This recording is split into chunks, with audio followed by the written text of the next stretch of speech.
Good afternoon from Rugby Park, and a match which should be the ideal warm-up for fireworks night. There should be sparks flying this afternoon. It's third against first in the Premier League. Kilmarnock, of course, on a 12-match unbeaten run against Celtic, proudly top of the table, yet to taste defeat in the league this season. We're very welcome, it would seem, and so are you. Live coverage of the match coming up, and I'm delighted to say that my studio guests are Davy Moyes and Pat Nevin. I'll be hearing from Davy and Pat in just a few minutes. But we are literally less than 10 minutes away from kick-off time here at Rugby Park this afternoon. So let's get first news of the two lineups from Chick Young at trackside. Good news, bad news from the dressing room. The bad news for Kilmarnock is that Gary Holt is missing this afternoon with a knee injury. That'll be a worry for Craig Brown. Holt set to be named in the Scotland squad on Wednesday for the friendly against Australia on Wednesday week, and that of course would be his chance of a third cap. Holt's out, he'll be replaced by young Jamie Fowler. That's the only change in the Kilmarnock side, who'll line up with Gordon Marshall in goal, Gus MacPherson, Christophe Cocard, Ian Durrant, Avi Mitchell, Alan Mahood, Freddie Dindeleux, Andy McLaren, Chris Innes, Gary Hay and Jamie Fowler. On the bench for them, the substitute goalkeeper Colin Meldrum, Paul Wright, Sean Hessey, Craig Dargo and Peter Canero. Celtic, well, good news for them. Chris Sutton back after injury, still in Petrov, back in the side as well. And that means that Dargo moves on to the bench. Celtic line up with Jonathan Gould in goal, Tom Boyd, Jackie McNamara, Hosful Harron, Henrik Larsson, Alan Thompson, Chris Sutton, Paul Lambert, Bobby Petter, still in Petrov and Johan Mialbi. On the bench for Celtic, Robert Douglas, Alan Stubbs, Tommy Johnson, Dargo and Colin Healy. And the referee here at Rugby Park is Willie Young. Thanks very much, Chick. Well, let's get the early thoughts of Davy and Pat. And Davy, I think the first thing we should say is two teams banging form. This could be a terrific match. Yeah, I'm looking forward to it. It's one of the first times I've had to see Celtic and Kilmarnock this season, so I'm looking forward to a good game. Yeah, you can't put too much store on a 12-match unbeaten run. It obviously means confidence is high, and Kilmarnock, having beaten Rangers, will expect to do the double over the other half of the Old Firm today, I would think. Yeah, it's a big test for Kilmarnock. After winning so well at Ibrox a week ago, this is another big challenge for them. But the way they're playing just now, by what I'm hearing, they're doing very well. I just expect them to give Celtic a game. Absolutely. Having said that, Pat, your side of course fought out that terrific draw with Celtic last week. They clearly are also a side on a high. They're on a high just now, and they know that if they can get the points on the board, they can keep well ahead of Rangers, and that's foremost in their minds. I think a big change for Celtic today, having Sutton back, and if he's in form and if he's fully fit, he's going to cause all sort of problems, I think, for the Kilmarnock defence. Yeah, let's just confirm those lineups Chick gave us in, and firstly the home team, of course, and Kilmarnock will obviously miss Gary Holt, because you know, Davy, that he's been in terrific form and he's one of the inspiring figures in the side this season. He has been, and he's been somebody who I know that there's been a lot of interest in England, where I am just now, and I was looking forward to seeing him playing today, but unfortunately he's out. Whether it's a serious one or just a short-term injury, I don't know, but it'll be a blow to them. Yeah, and that Kilmarnock lineup's a fairly settled one. Young Jamie Fowler in for Holt, but other than that, that's the same team that played last Saturday and indeed against Hibs in midweek, Pat. They're built on the defence. That's what they've done. They've built on the defence, and the defence has been very, very strong. But as I say, they will be seriously tested this week. I think it should be interesting to see young Fowler. He's very, very quick. He might surprise Celtic slightly. He's got a lot of talent as well, very skillful. But I think the problem could well be, Kilmarnock's problem could well be up front. You know, have they got enough power to cause Celtic problems? That's going to be their biggest difficulty. Okay, and there's the Celtic lineup, of course, Pat. You know them well, of course. And Martin O'Neill has made one or two changes again. The youngster did well in midweek, but you'll not be too surprised that he's left them out today, I'm sure. No, he wants to win this league, and I mean, sometimes leagues are won this early in the season, and that's a very, very strong looking lineup. Again, it's the forwards that are going to cause a big problem.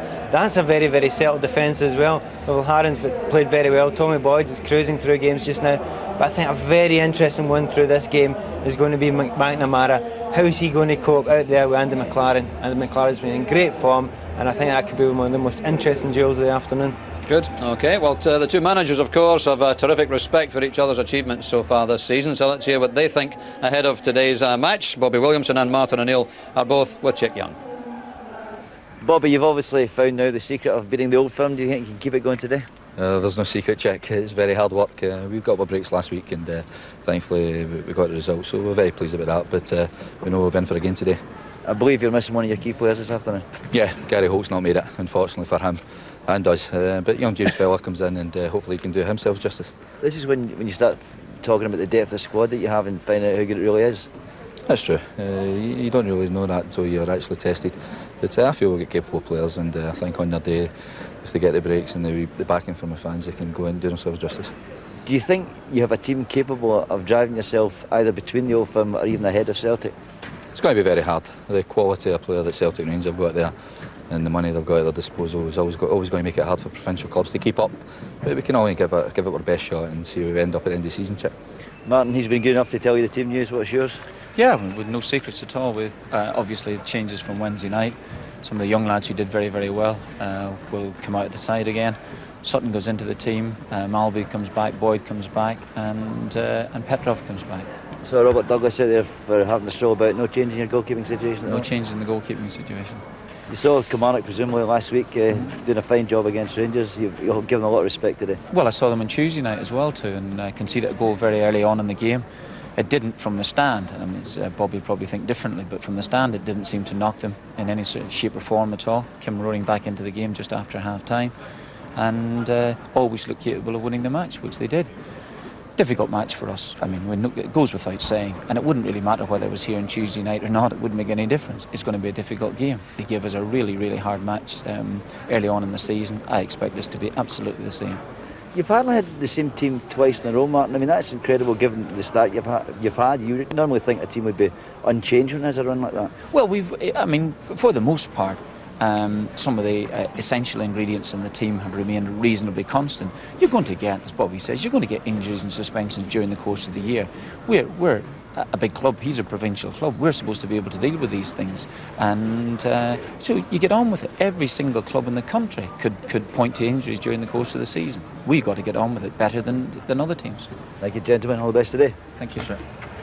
Bobby Williamson and Martin Hill talking just a little earlier this afternoon. Obviously, different atmosphere now within Rugby Park as we head towards kick-off time. Just a last thought, David. Normally you'd expect third against first. The away team might well be happy with a draw, but I suspect Martin Hill won't be coming here to play it tight. He'll go for the 3 points, I would think.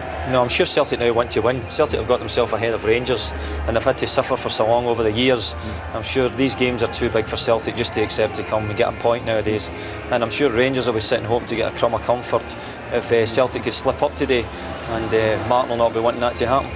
Well, there's a scene in the tunnel here at Rugby Park, all set to come out for what should be a terrific 90 minutes. Enjoy it with us this afternoon as we hand you over to our match commentary team, Gordon Smith and Rob McLean. Thanks, Dougie. All the ingredients for a memorable match this afternoon. Two of Scottish football's form teams. Kilmarnock, who are 12 games now unbeaten after losing 3 of their first 4 of the season. What a recovery that's been. And Celtic's record even more impressive. This coming up their 21st game of the season, and of the 20 under Martin O'Neill so far, they've lost only once, and that was in Helsinki. And of course they progressed through that UEFA Cup round to the stage they're at now. They play Bordeaux in another big match you can see live on the BBC. That's on Thursday night. So Gordon, two teams at the moment feeling good about themselves. Obviously playing very well. Kilmarnock coming off the back of the result at Ibrox last week, and then managing to beat Hibs, who are above them in the league and going great. They've got to be buoyed up with that. There will be a big miss though with Gary Hay out injured, I think. Gary Holt, sorry. Yeah. He does a fantastic job for them. He gets up and down. He scored that vital goal at Ibrox last week. But Celtic, no surprise to me, they made all the changes from midweek. They gave all the youngsters a game, Rob, but when it comes down to the league, he wants to maintain that lead, increase it over Hibs and then Rangers below them as well, who are obviously going to keep chasing, and they want to keep the line-up back to the normal standards.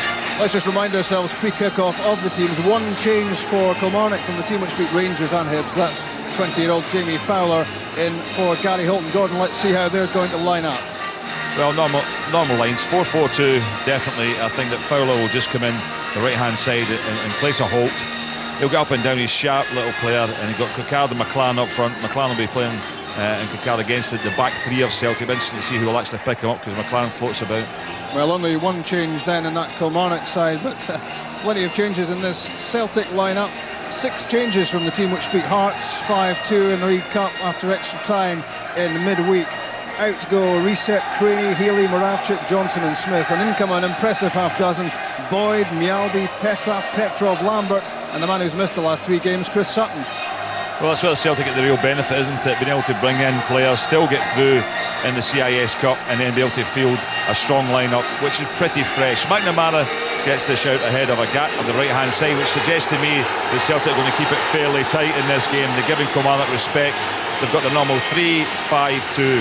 Lambert will just sit in the midfield, and up front Larsson and Sutton restored as the main partnership. So those are the teams, and the referee for Kilmarnock against Celtic is the very experienced figure of Willie Young. Can Kilmarnock, I wonder, Jamie Fowler will be looking forward to only his second start of the season and only his third start as a Kilmarnock player in his time here at Rugby Park, and Chris Sutton back in the lineup for Celtic, having missed the matches against Bordeaux, Motherwell and Hearts.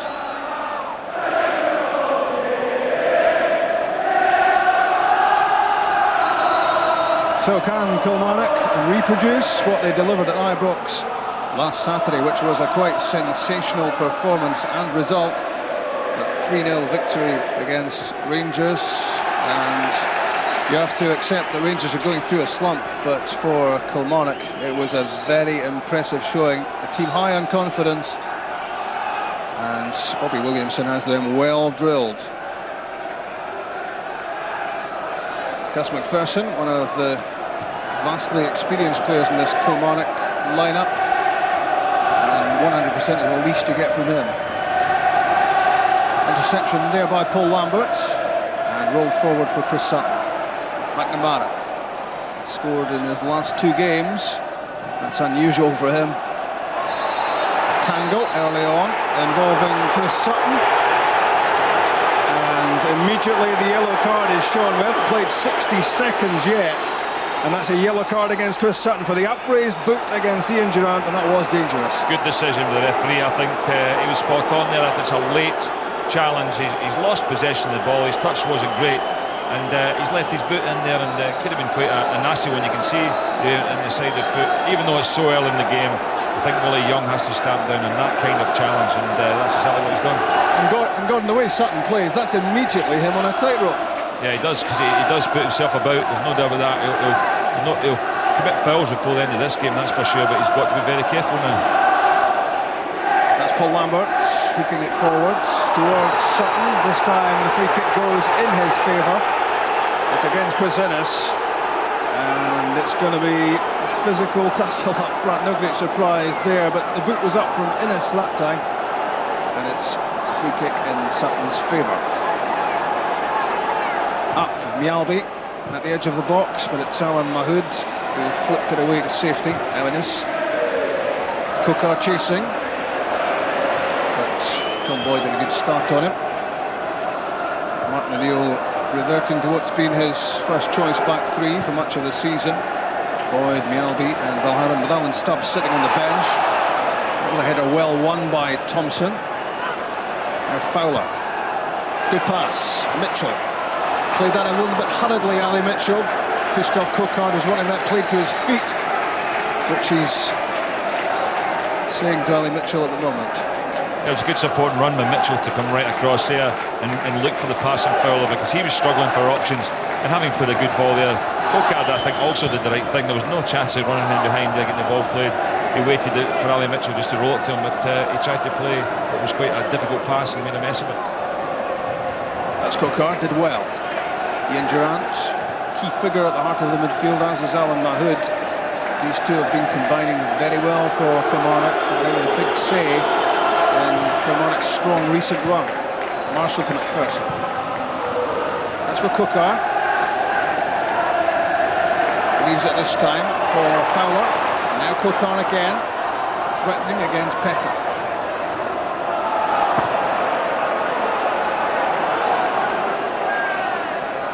Inevitably doing the covering up at the back for Lambert. That's Larsson. Laid off for Petrov. McNamara getting forwards. That was aimed at Larsson. That's good work. Again by Ali Mitchell. Andy McLaren. Haven't seen too much of him so far.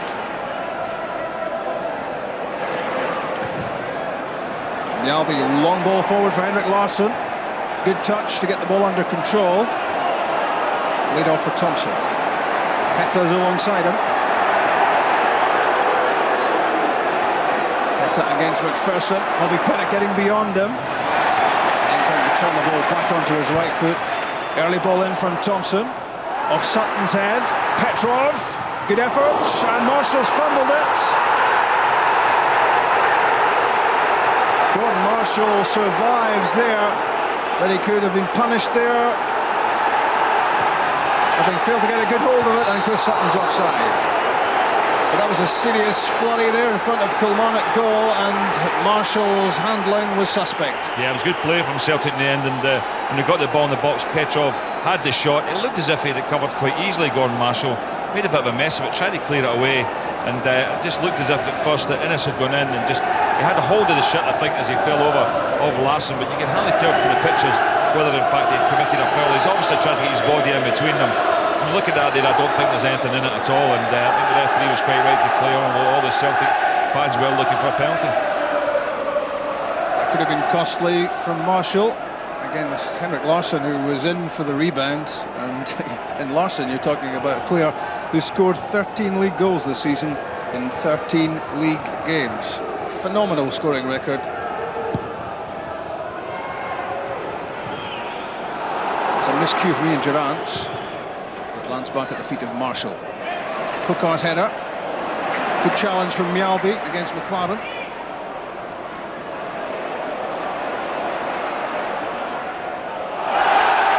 Corner kick conceded. There didn't seem to be an awful lot of pressure there on Tom Boyd.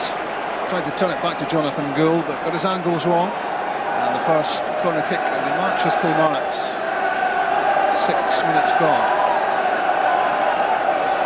Dindeleux and Innes both making their way into the penalty box.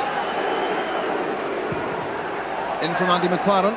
Nobody there for Kilmarnock. And the blonde head of Mjällby flicks it clear. And launched over the touchline by Tom Boyd.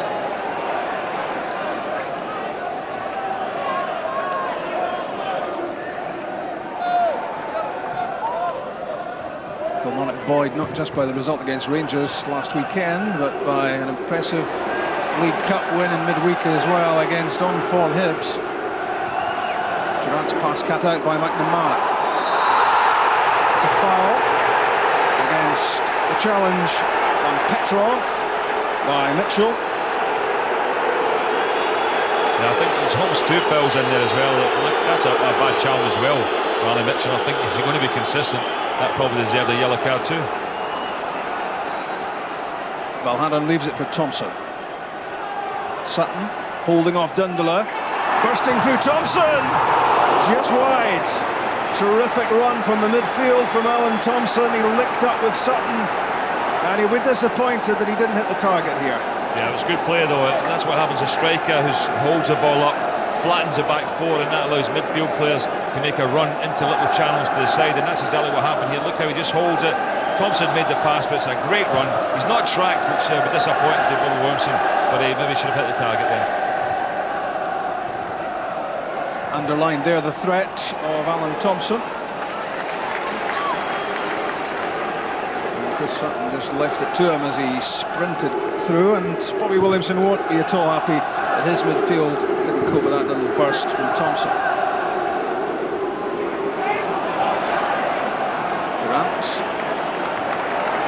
14 seasons at Ibrox, and he's been a big player for Kilmarnock in the last 2 or 3 years, as has Gordon Marshall, 2 experienced figures with old firm experience.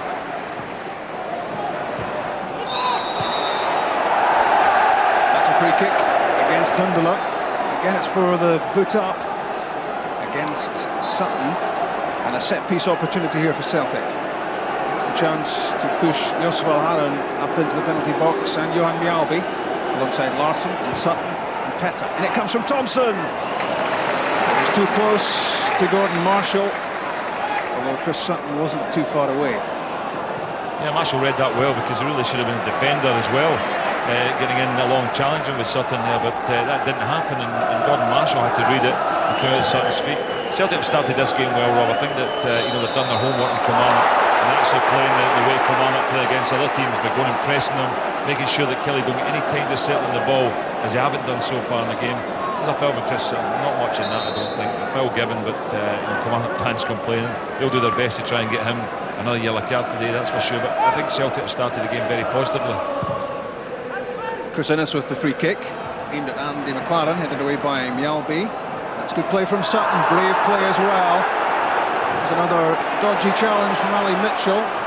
Sutton kept his eyes firmly on the ball, and again, Lambert for Bobby Petta. It's a foul by Gus MacPherson, and one wonders if Willie Young will be reaching into his pocket again. Words though with Mitchell, I think his next one will certainly be a yellow card, but there was Gus MacPherson's foul on Bobby Petta. That was late. Yeah, it was late, Charles. I think Bobby Petta made the most of it, made it look worse than what it was by throwing himself over like that. I don't like to see that from players, but certainly a foul. But Ali Mitchell need to be careful. He has got away with a couple of challenges so far that could easily have been bookable. The ironic round of applause is for Willie Young giving a free kick against Chris Sutton. I swear Chris Sutton need to be careful. I mean, it's a number of fouls. There might not be bad fouls, these ones he's committing at the moment, but that's 2 or 3 just leaning into defender, just fouling it, trying to get an advantage. He's got a yellow card already, and just with the sheer persistency of these fouls, it could result in another one. The one sure thing about Chris Sutton is that he won't go through a match unnoticed. Always at the centre of things, but he'll want to watch himself with a yellow card already against him. It's sliced out of play by Mjällby. Alan Mahood. Ian Durrant. And now Freddie Dindeleux given away straight to Paul Lambert. Lambert in trouble now. Interception by McLaren. Good run by Cocard.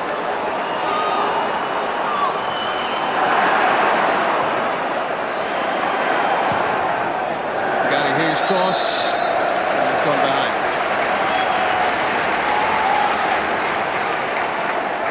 It was an untidy spell of play there from both sides, giving the ball away. It finally ended with Kilmarnock getting possession on the left-hand side. Good run to support by Hay, got beyond McLaren there, and as he get to the byline, the challenge was coming in from Mjällby. I think that just put him off slightly because he knew he had to get his foot round the ball and whip it in with a bit of curl on it, and he put too much on it. Dindeleu's header, a good one, finds Jamie Fowler. Running up ahead of him is Andy McLaren. He's drifted across from left to right.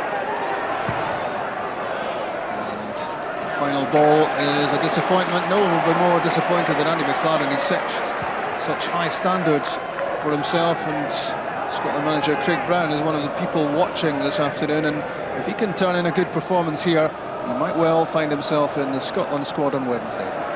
And there it is, the Scotland manager. He doesn't choose his company carefully. He's alongside Jim McSherry, the commercial manager here.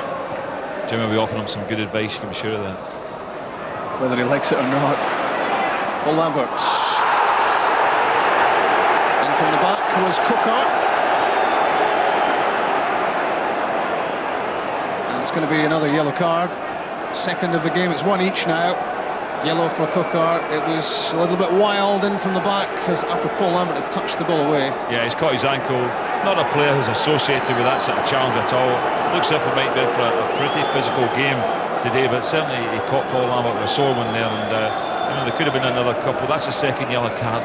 Could have seen maybe 3 or 4 already in this game, and Willie Young, who doesn't like to throw yellow cards around, I have to say nowadays, he's got to stamp down though on this, or else he could get out of hand. Yellow for Cocard, who was a hero for Kilmarnock last weekend at Ibrox with opening goal against Rangers after just 5 minutes. He's seen precious little first-team action this season. He's spent an awful lot of time on the bench.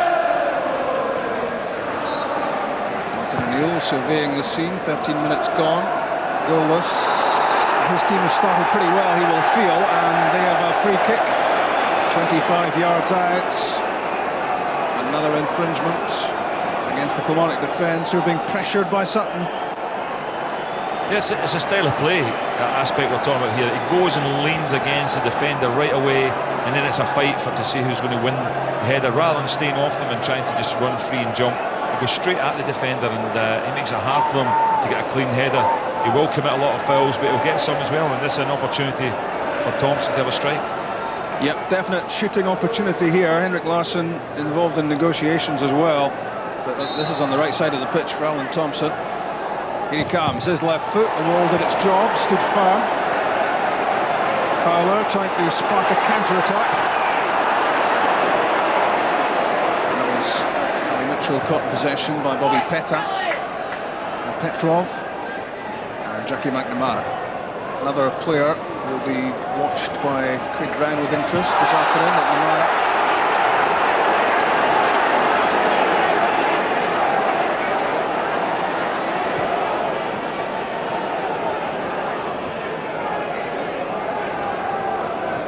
Yet another free kick.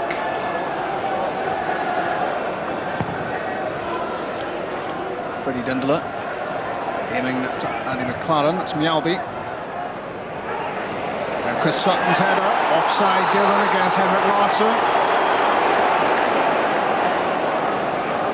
He was very unlucky, Larsson. He knew exactly what he was doing there. He knew he had to sort of come back first and spin into that space rather than just run forward. You watch him here, he comes forward and tries to spin, not much in it, probably just half a yard off.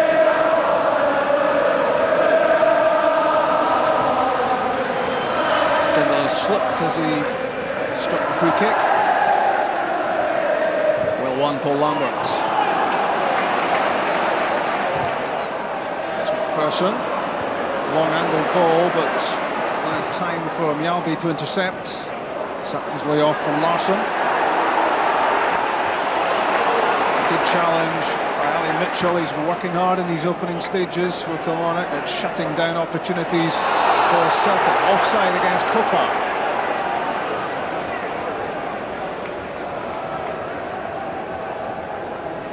The live games keep coming from BBC Scotland, and we'll see Celtic again on Thursday night in the second leg of their second round UEFA Cup tie against Bordeaux. 1-1 it was in France.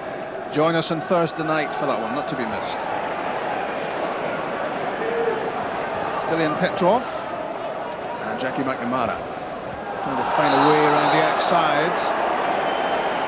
Obstruction and free kick given. Alan Thompson heads across to take it.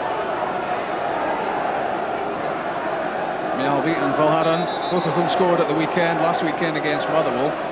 Head forward, it might have been 2 for Mjällby. We had an electronic eye along the goal line. In from Thompson, and that was Valharan with half a chance in front of goal. Good delivery this, Gordon, from Thompson, whipped in. Yeah, it's a great ball, very unlucky, just comes off his thigh. At the other end, it's Cocard pressing. And it came off Tom Boyd.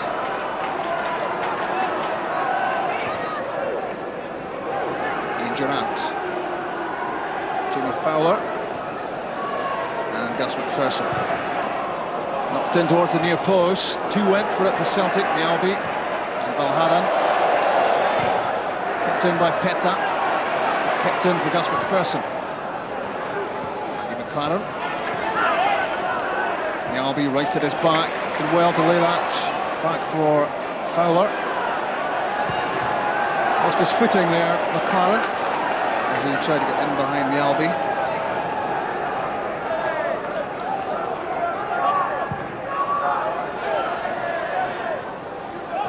Off Paul Lambert. And it was Petta who stopped it going behind for a corner kick. Throw in instead. MacPherson to take it. There's his view of the penalty box. Back to Gus MacPherson. Chased by Mitchell, who in turn is chased by McNamara. Here's Gary Hay. Having a prolonged run in the Kilmarnock first team.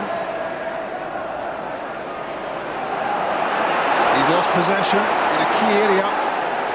It's Thompson. Larsson and Sutton up ahead of him. Good recovery from Hay. It was his initial mistake, but it was a cool header back to Marshall. Yeah, Thompson looked left there, but Bobby Petta hadn't supported it, so he had to go and end up for the diagonal ball. Just to mention that Kilmarnock have changed their system since the start of the game. Obviously worried about Celtic an extra man, Rob. They moved Mitchell right into midfield, having 3 in there. Looks as if they pushed the 2 wide, young Fowler and also McLaren at one stage out the left hand side. Possession lost there by Andy McLaren, and Celtic not able to make too much of it. Chris Innes signed from Stenhousemuir, and he and Dindeleux a big part at the moment of Kilmarnock's success story as well. A very solid pairing at the back. It's flexible. It looks like it's the two-way. Fowler staying the right, but Cocard and McLaren have switched it, so they're flexible at who actually goes over to that far side to map. But definitely Mitchell has been pulled in to the centre of midfield alongside Durrant, and Mahood from his normal position wide left. Interesting little tactical battle this, isn't it? I think they're a bit worried about Paul Lambert being a free player in there, because with the other two, in that area, Mahood and Durrant picking up man for man with Thompson and Petrov, it does leave Paul Lambert spare all the time. I don't think they wanted to see that happen, and that's why Mitchell's come in there to make it 3 against 3. Bobby Petta with the throw. Henrik Larsson making himself available. Ali Mitchell is first there. Not really the touch he was looking for.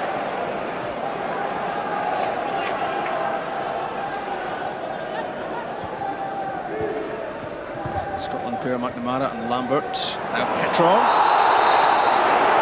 He's got a free kick. Against Ian Durrant here.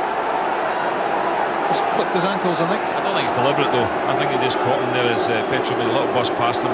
Just in his stride, he's going to cross him and clipped his ankle, but no, he's gone down and he's been impeded, so the free kick rightly given. Another threat to Kilmarnock. In from Thompson, a flashing header from Chris Sutton. He didn't get over it, and it flew too high. Yeah, you can already see worries for Kilmarnock in terms of set pieces, certainly with Thompson's delivery. 2 or 3 times already. They've had one where Marshall saved it, one Balhern off his thigh in that occasion there. A little flick required from Sutton. He's got in there first, but as I said, problems for Kilmarnock from those set pieces. Look as if they're finding great difficulty with the height that Celtic have on the side. So engrossing first 21 minutes. Still no goals at Rugby Park. Ali Mitchell. Fowler. Durrant, the pass intercepted by Valharan. Durrant doing his best to win it back. It's Thompson. Jackie McNamara sprinting in the wide position. It was aimed instead for Larsson, and Dindeleux read it well. Another loose one from Durrant. Cut out by Melby.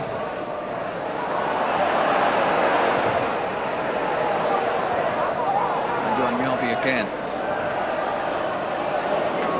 Good play again from Dindeleux. Innes against Sutton, and Chris Innes did well. Big test of him this afternoon.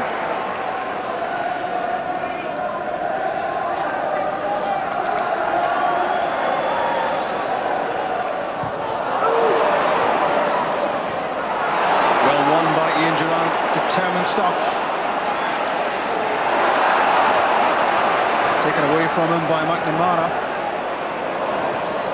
Here's Sutton. Again Dindeleux intercepting. And Mitchell bursting clear of McNamara. He came up against a brick wall in Johan Mjalby. Now Hay looking for McLaren. That's Valharan. And doing the job of the wing back Bobby Petta, but that's good play from Fowler. Ian Durrant. MacPherson, McLaren wants it, and he's offside. Just strayed into an offside position as he tried to get in behind and get to the byline. Yeah, well, I don't think he was. He wasn't off. I wondered at the time about it, but you can see exactly there. The ball's already played there, and he's onside, so mistake by the linesman. He's being told so by Andy McLaren at the moment.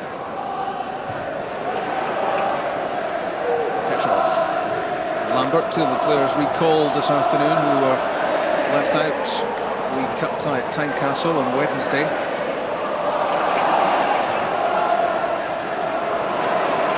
Lambert. The drilled pass to Petta. Inside Fowler. Squared for Lambert, McNamara wants it wide. Larsson appealing for it, and he played into the box. He has it now. Back from McNamara. The cross blocked. Gary Hay.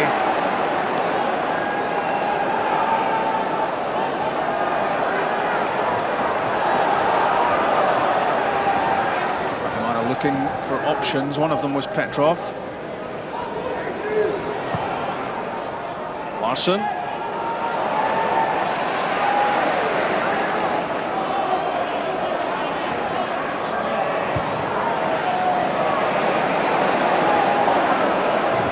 Boyd.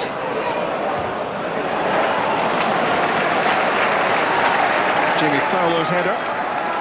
Pass was heading for Peta.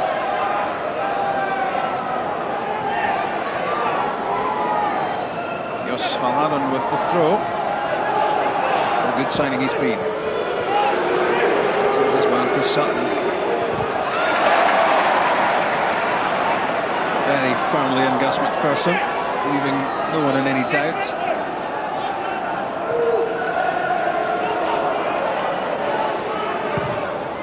Boyd for Sutton.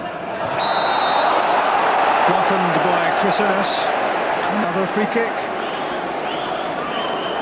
Yeah, I think he thought Sutton was going to head it. Sutton fooled him a bit there by just waiting and looking as if he was going to take it on his chest. And that meant that Innes' challenge became an illegal one, and another opportunity to throw in. Maybe in this sort of area, I'd expect Larsson to try and have a shot.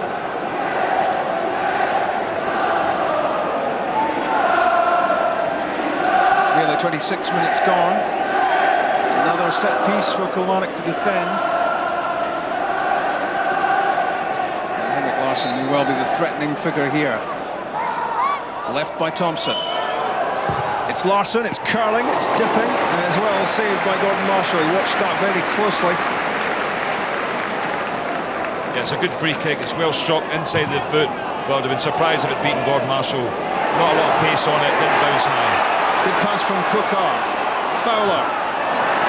Good challenge by Paul Lambert. Timed that so well. Fowler was looking to get beyond him and get to the byline. It's Thompson. That's Dindeleux. Header down though for Petrov. McNamara against Hay. Return pass from Lambert to Petrov. There's Chris Sutton. Saved by Marshall. Best chance of the match so far, and you might well have expected Chris Sutton to have buried this. Yeah, that's a good piece of action. You have to put that down to a good save though. Maybe he could have got it a little bit nearer to the post, I think, or back across goal. Headed it maybe a little bit too near the keeper, but I have to say Gordon Marshall very sharp, getting down and getting it away. Here's the corner kick from Jackie McNamara, touched away by Marshall. He looked to be off balance as he did so. And indeed the free kick has been given against the challenge on Marshall. He looked to be shoved out of the way as the ball was played in. And Will Young agreed that was a free kick. You have to say that it's Kilmarnock's home match, but I think Celtic have been in control for most of the game. They've been getting in behind us at the header again, and Gordon Marshall does really well to get down. A hard one to say, but Celtic have one in press. Kilmarnock made it hard for Killie to get their openings. One or two attacks have got managed to spring one player clear, but they haven't got any support to them because they're under a bit of pressure, and Celtic have done a good job in that midfield area. Hooked on by McNamara for Larsson. Dindeleux trying to stay with him. Did so well to stretch out his leg and prod that away. Lambert slipped. Here's Durrant. Cocard in front of him. McLaren making an angled run. Not quite coming off for Kilmarnock as they go forward. A few passes being spilled. And we've yet to see the best of Andy McLaren, who really hasn't had a terrific service so far.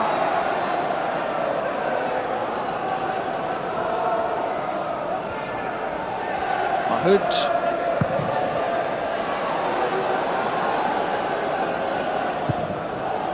Kicking for touch was still in Petrov. I mean, in general, the play's been pretty scrappy at times, and I think it's more to do with sides cancelling each other out in terms of pressing and closing down and making it hard to make passes. The ball has to move a bit quicker in midfield, open the game out. First time passing will be the order of the day to try and create a bit of space today.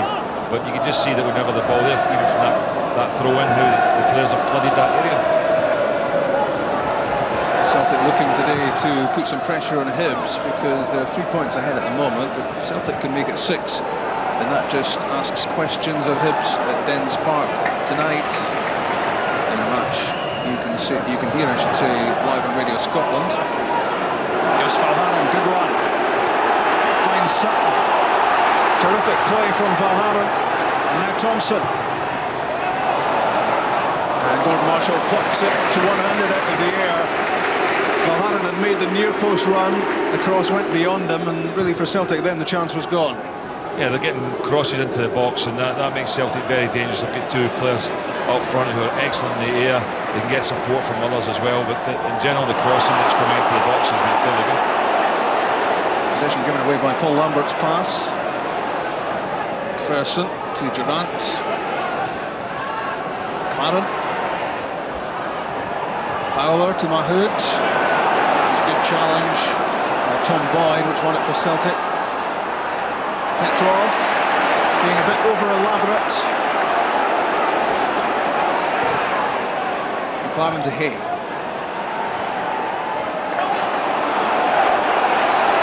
Now Durrant. Mahood played first time for Fowler. And putting pressure on Jos Valharan.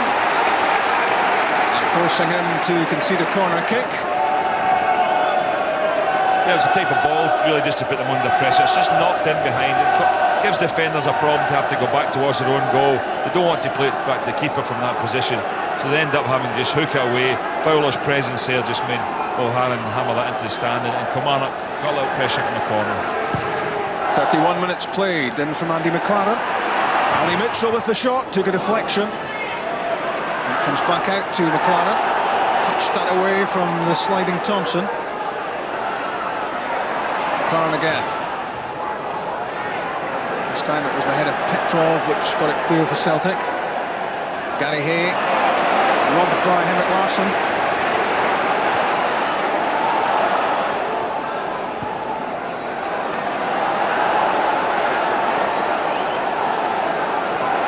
Lambert slows it down.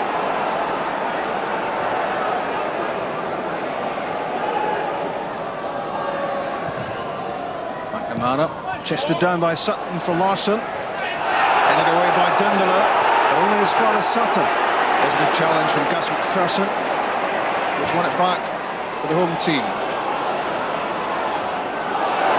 Dindeleu's pass asking a lot of Cocard.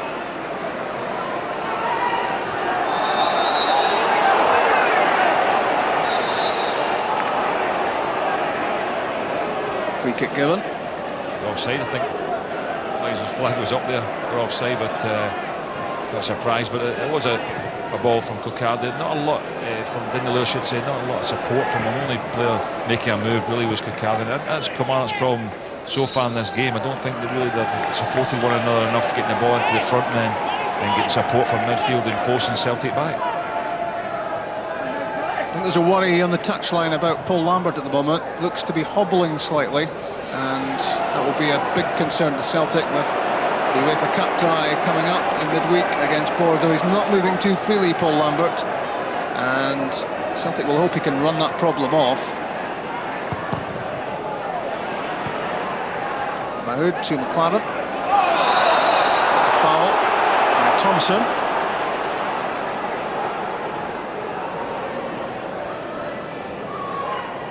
Challenge on Durrant from the back, and it's a Kilmarnock free kick taken quickly by Durrant.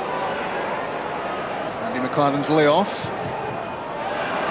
Gary Hay gets a second chance, flicked away by Petrov.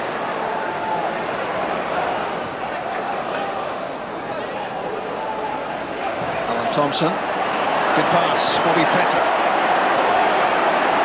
Hasn't got forward too much in this match, hasn't been able to. Pass for Thompson again.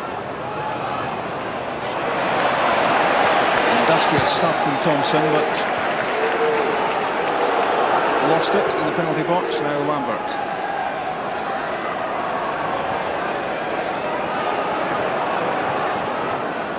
Wide to McNamara. Early ball in for Chris Sutton. Now Henrik Larsson. Good challenge by Gordon Marshall. Henrik Larsson must have seen the red blur coming towards him there as Marshall charged off his line. Certainly was, just did enough to put him off. I think Larsson was aware that he was about to be hit there, but it was a good move. I think they knew exactly what they were doing there. McNamara saw Sutton, and that's what the pass was chipped in for, just for Sutton to flick it on.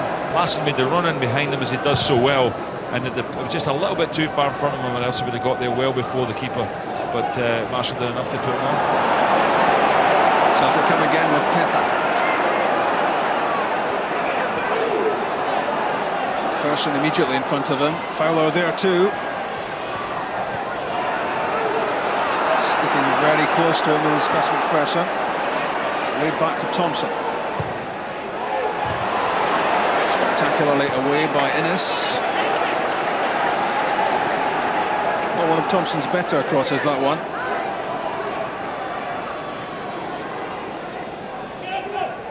Hallen's throw. Away by MacPherson.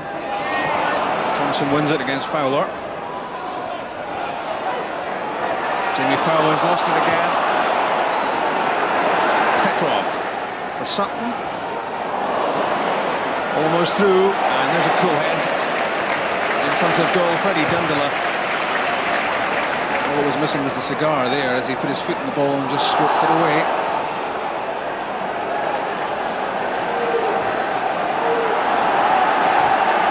Still not moving too well. Peta in possession, not now. Fowler's won it. And Mitchell to MacPherson. Early ball down the line for Cocard.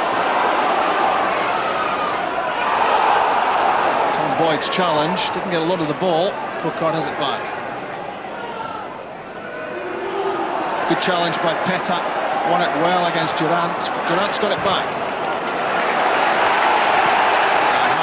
Play by Petrov, but Bobby Williamson will be pleased with the determination being shown by his players, particularly there Durrant. And Cocard, deft little touch for Fowler, but the cross was always heading for Jonathan Gould. Launched downfield for Sutton off the back of Dindeleux, and Gary Hay back to Gordon Marshall.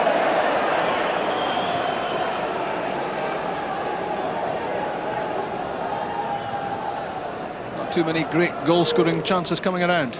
No, the football's still a bit scrappy. I say, I think Kilmarnock putting an extra man in midfield 3 against 3 was the right thing to do. It just stopped Celtic having a bit of domination in there, but Celtic still getting the ball into wide areas from time to time, and you just feel that one of these crosses, one of these times is going to result in them getting a clear-cut chance. I know Marshall already did a good save from Sutton, but Larsson, you can never ever discount him from those sort of situations.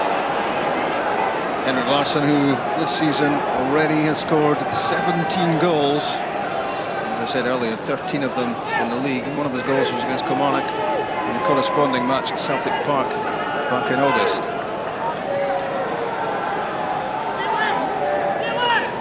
It's the Belgian international Joost van Haden. To throw down the line for Larsson. Maybe he's missing his dreadlocks. Couldn't quite get any contact there. Sometimes you just have to see who he is at times on the far side of the pitch, and you don't recognise him as easily as he was before. Just wondering, Celtic warming up a gap. I just wonder whether it is Paul Lambert who might have to come off. I think they would then push Jackie McNamara into that area and put a gap on wide if it is Paul Lambert who is in fact injured and can't continue. And there's Paul Lambert down on the ground now. The decision I think taken for Celtic. 2 Celtic players down, Tom Boyd as well.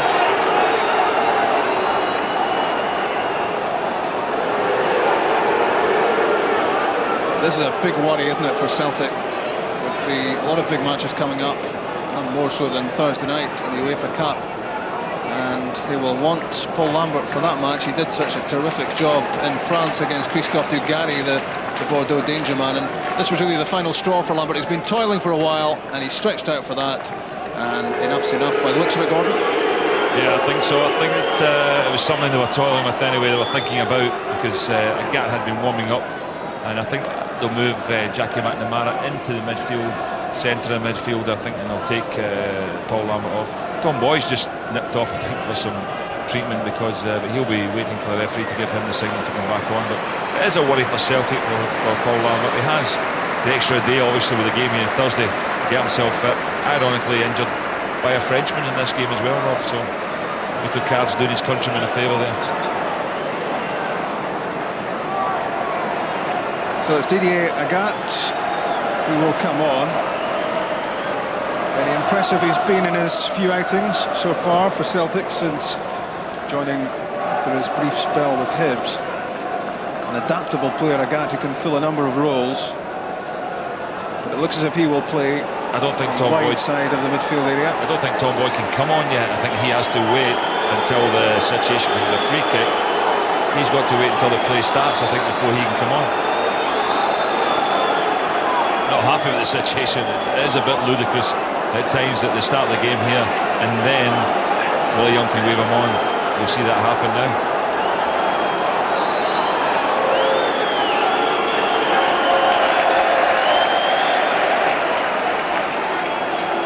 Still waiting, Boyd.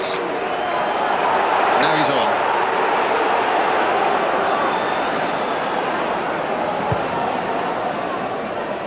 Yalby. Larsson, Sutton got a touch.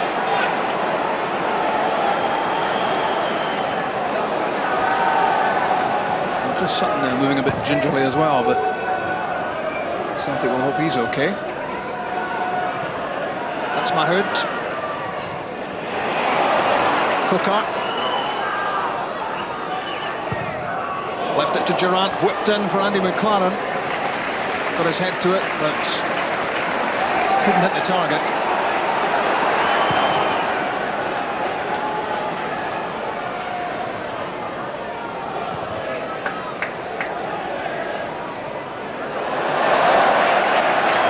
Impressive player he's been for Kilmarnock this season, Gordon, Freddie Dindeleux. Yeah, very much so. I mean, came into the side obviously, and you know, at first they found it hard to get a game, but this season been very, very consistent. And even young Chris Innes gone in there and stayed in the side when guys like McGowan, even Baker there can't get a game at Kilmarnock, so the squad's pretty strong. Gets MacPherson's cross, out comes Jonathan Gould, grabbed it and then lost it, and then grabbed it again. The challenge was Andy McLaren's. It was certainly a full-blooded challenge on the goalkeeper, and Jonathan Gould did well to hold on to that. Yeah, it was accidental challenge. I think McLaren's going for the header. Jonathan Gould's come over. It's at the very top of his leap there. You can see there just collides with him. Came down pretty heavily, Jonathan Gould, but kept his wits about him and picked the ball up, and McLaren came off us. So we're inside the last 3 minutes of the first half. Still, these two can't be separated.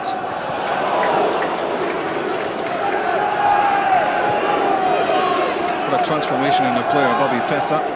He looked as if he was in the wrong movie last season, but very much now part of Martin O'Neill's plans. Chris Innes, good header.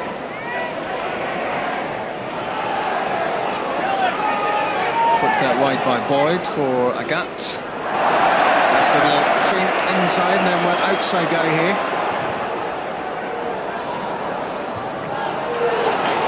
Chris Innes with a good defensive header.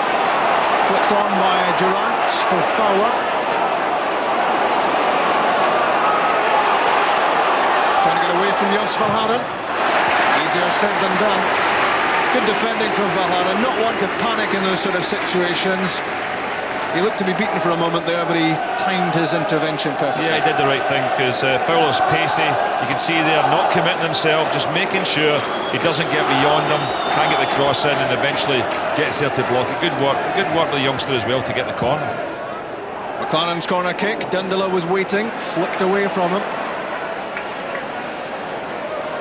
Mitchell in for Durrant. Good interception by Thompson. Wasted opportunity there for Stilian Petrov. Knocked it up ahead, and players in front of him were static. You see players slipping a lot, Rob, and went on the pitch before the game, and it's firm, the pitch, and there's a lot of water just on top. It is very slippy. I'm surprised there hasn't been more chances created just by defenders falling over at inopportune times. Andy McLaren. Good challenge again from Bobby Petta. Stood his ground and timed it so well to win it back. That's MacPherson.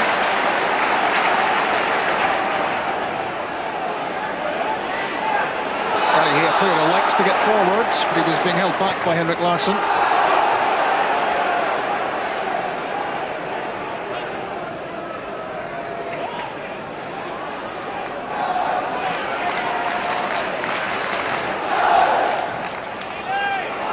Fowler, nice little flick for Cocard. Good footwork from Christophe Cocard, and that's good defending from Johan Mjalvi. McNamara to Agat. Jackie McNamara again. My understanding is 2 minutes to be added on, and we've played 45. And that's a loose pass from McLaren. Yeah, we had to see whether either manager will be particularly happy with the first half performance. Probably Martin O'Neill will feel his team were better, created the better chances. Bobby Williamson certainly nowhere near the level of performance that they gave last week against Rangers, but they are getting a harder game in this respect from Celtic. Celtic a lot tighter at the back than Rangers were in that game last week, and Kilmarnock didn't get the advantage of the early goal. But fell from Fowler there, just chasing, and it's an interesting duel down this left-hand side between Petta and the Kilmarnock two players they have there, which is Fowler and MacPherson, who's a very consistent fullback. Living up to his surname there, Fowler. And Alan Thompson with a chance here to launch this into the box. We've played a minute of stoppage time. In towards Chris Sutton, gets his head to it, but tried to knock that across goal for either Larsson or Valhaden. But the angle of the header meant that it was Marshall's. It's Petrov, as Larsson tries to get back on the side.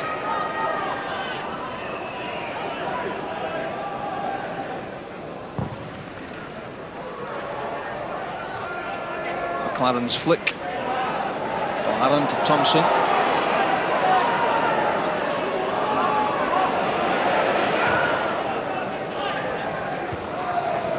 Brasinas reacted quickly. That was Mahood. Dindeleu's header away. Petrov against Mitchell as Celtic now wins. That's a half-time whistle. And you can't separate Kilmarnock and Celtic at half-time. 0-0 it is. Chris Sutton, an obvious threat to the Kilmarnock defence. And Gordon Marshall tested a couple of times. Jonathan Gould still with a save to make.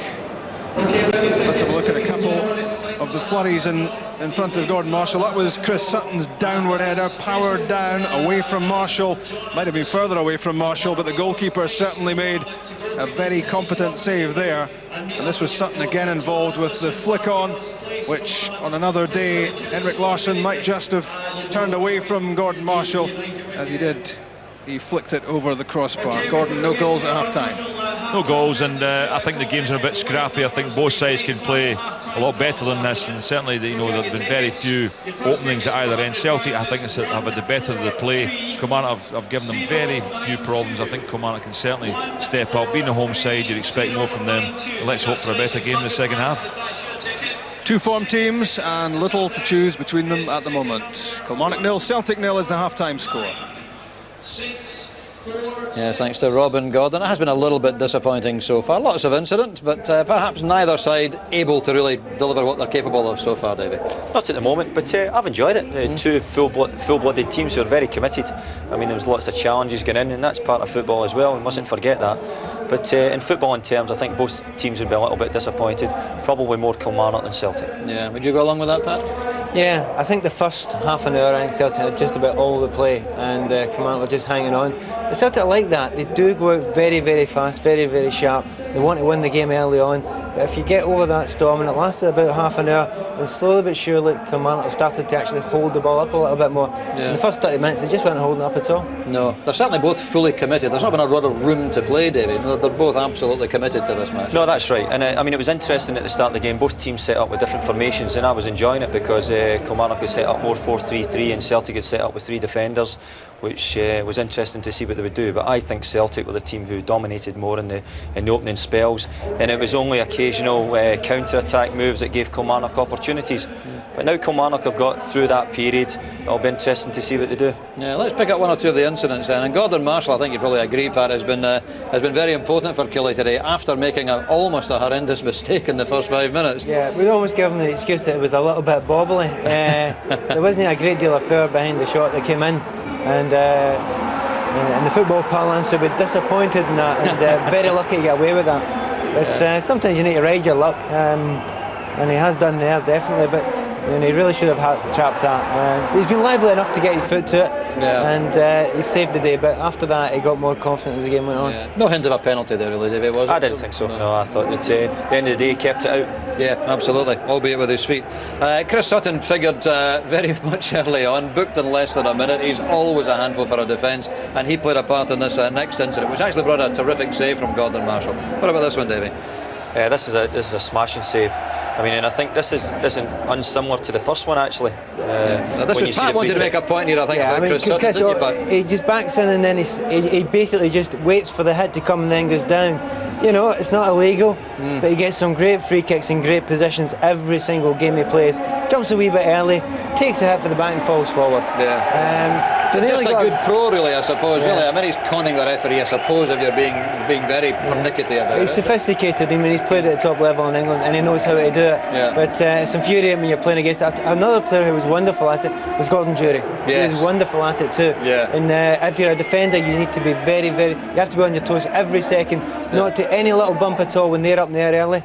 Giving away a free kick. Just anticipating the challenge, and it's a good skill for a striker to have. It's a good centre forward play to buy free kicks, and I think with Alan Thompson's delivery, the last thing Kilmarnock will want to do in the second half is give too many free kicks away, because he's had some wonderful balls in the box, and it's from a free kick there that Gordon Marshall had to make that save. Yeah, and then he made a terrific save from the Sutton header, Pat. This was maybe the save of the first half so far, wasn't it? Yeah, Davey called out Gordon Banks when the ball came over. It was a good downward header. You could argue it could have been nearer the corner, fair enough, but he's got a lot of power in it. He's headed it down. He's done everything right, and you've got to say Big Marsh has done very, very well to get down to it. Yeah. If it wasn't a corner, I don't think he could have got to it, but good play around for both of them. Not perhaps accidental that every incident we're picking out, really, Davey, is Celtic on the attack, because Kilmarnock have been dangerous in the counter occasionally, but haven't really penetrated, have they? No, that's right. I think the system Kilmarnock's played with really just one forward and 2 wide players has made it difficult for them to get up and support quickly. But when they have done and they've managed to get 3 or 4 passes together, they have been down the side of Celtic once or twice and gained themselves a couple of corner kicks. But actual attempts at goals and shots at goals, Kilmarnock have had very few. Yeah, I'm sure Bobby Williamson's talking about that in the dressing room at the moment. One more incident to see though, and Henrik Larsson's had, by his standards, a fairly quiet first half, I suppose. But again, this was Marshall very quickly off his line to deny Larsson. Yeah, he's obviously, Henrik can see the player coming here, Big Marsh coming here, and he's a big lad, Gordon Marshall. When you see that coming towards you and you know you're going to get hit, he's definitely taking him off his balance, and you've got to put that down. Although he hasn't saved it, he's saved a goal by his presence. Yeah. From Kilmarnock's point of view, they don't have a big out-and-out striker. I mean, Cocard and McLaren both tend to drift wide, like to drift wide, David, don't they? Yeah, they have done, and you know, all credit to them. Worked very hard, the boys up front, to try and get the ball and to try and get on the ball and make runs. And you know, the way the game's going, I don't think Bobby will be too disappointed. You know, if I was in at half time, I'd be pleased that I hadn't lost a goal. I'll get a chance to regroup and tell them a little bit more information. And hopefully, you know, they're not expected to be better than Celtic, but there is a chance. There's always a chance when it's nothing each, you'll get a goal. Well, second half live coming up, of course, but we're looking forward to the start of the second half. Incidentally, during half time, while we've been talking, some of the club mascots around the Premier League have been entertaining the fans, and they certainly have. Here's the Paisley Panda. Look at this. I have heard a rumour that it's Chick Young inside the costume. I cannot actually confirm that. No, now I can. That is not Chick Young inside the costume. But look at that. That's terrific stuff. And all the club mascots, with I think a couple of exceptions, doing well. Here's Bobby Williamson. Bobby, you happy with the show so far? Yeah, not too disappointed at all. We've limited into chances, but we've not created much ourselves. hopefully he can put that right second half. Making any changes in the second half? Not at this moment in time. Don't think Celtic are either. Thanks, Bobby. Just Charles.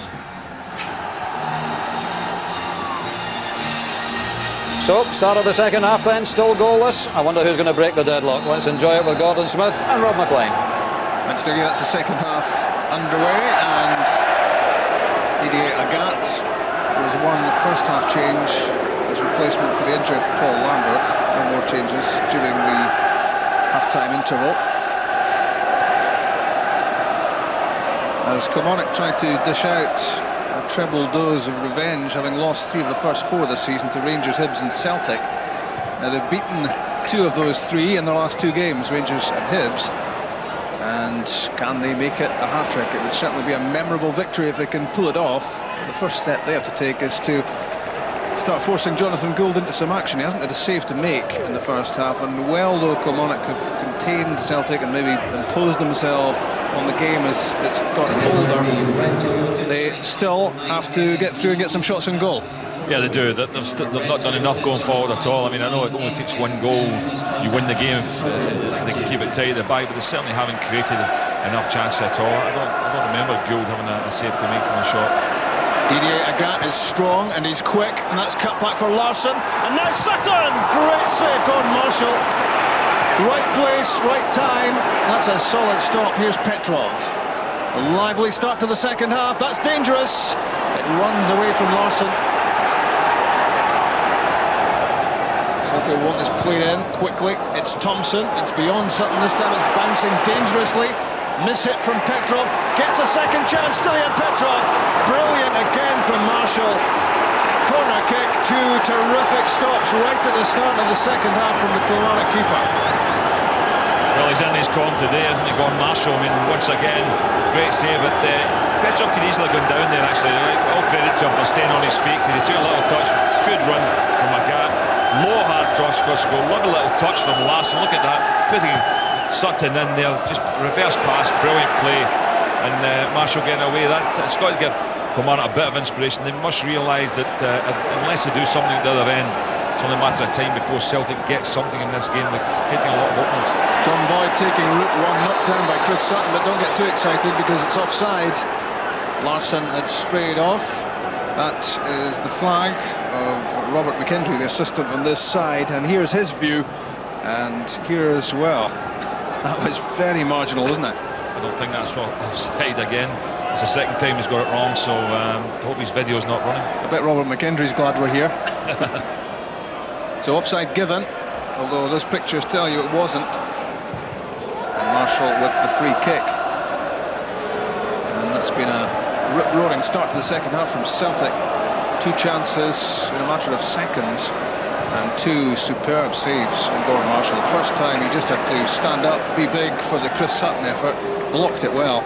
And his second save from Stilian Petrov was a stunner. He threw himself to his left, very quick reactions because Petrov wasn't far away from him. That was a great save, good double stop, and it's still goalless. Competing for the ball fiercely, Alan Mahood. Yeah, there's a lot of hard challenges in the game, fairly in most measures, but I have to say I wonder if it's because of the set piece or Celtic have changed the system about, because at the moment Agat's on the left-hand side and Petter's been pulled over to the other side. He's over on the right-hand side. I just wonder, after that great run from Agat, why switch him?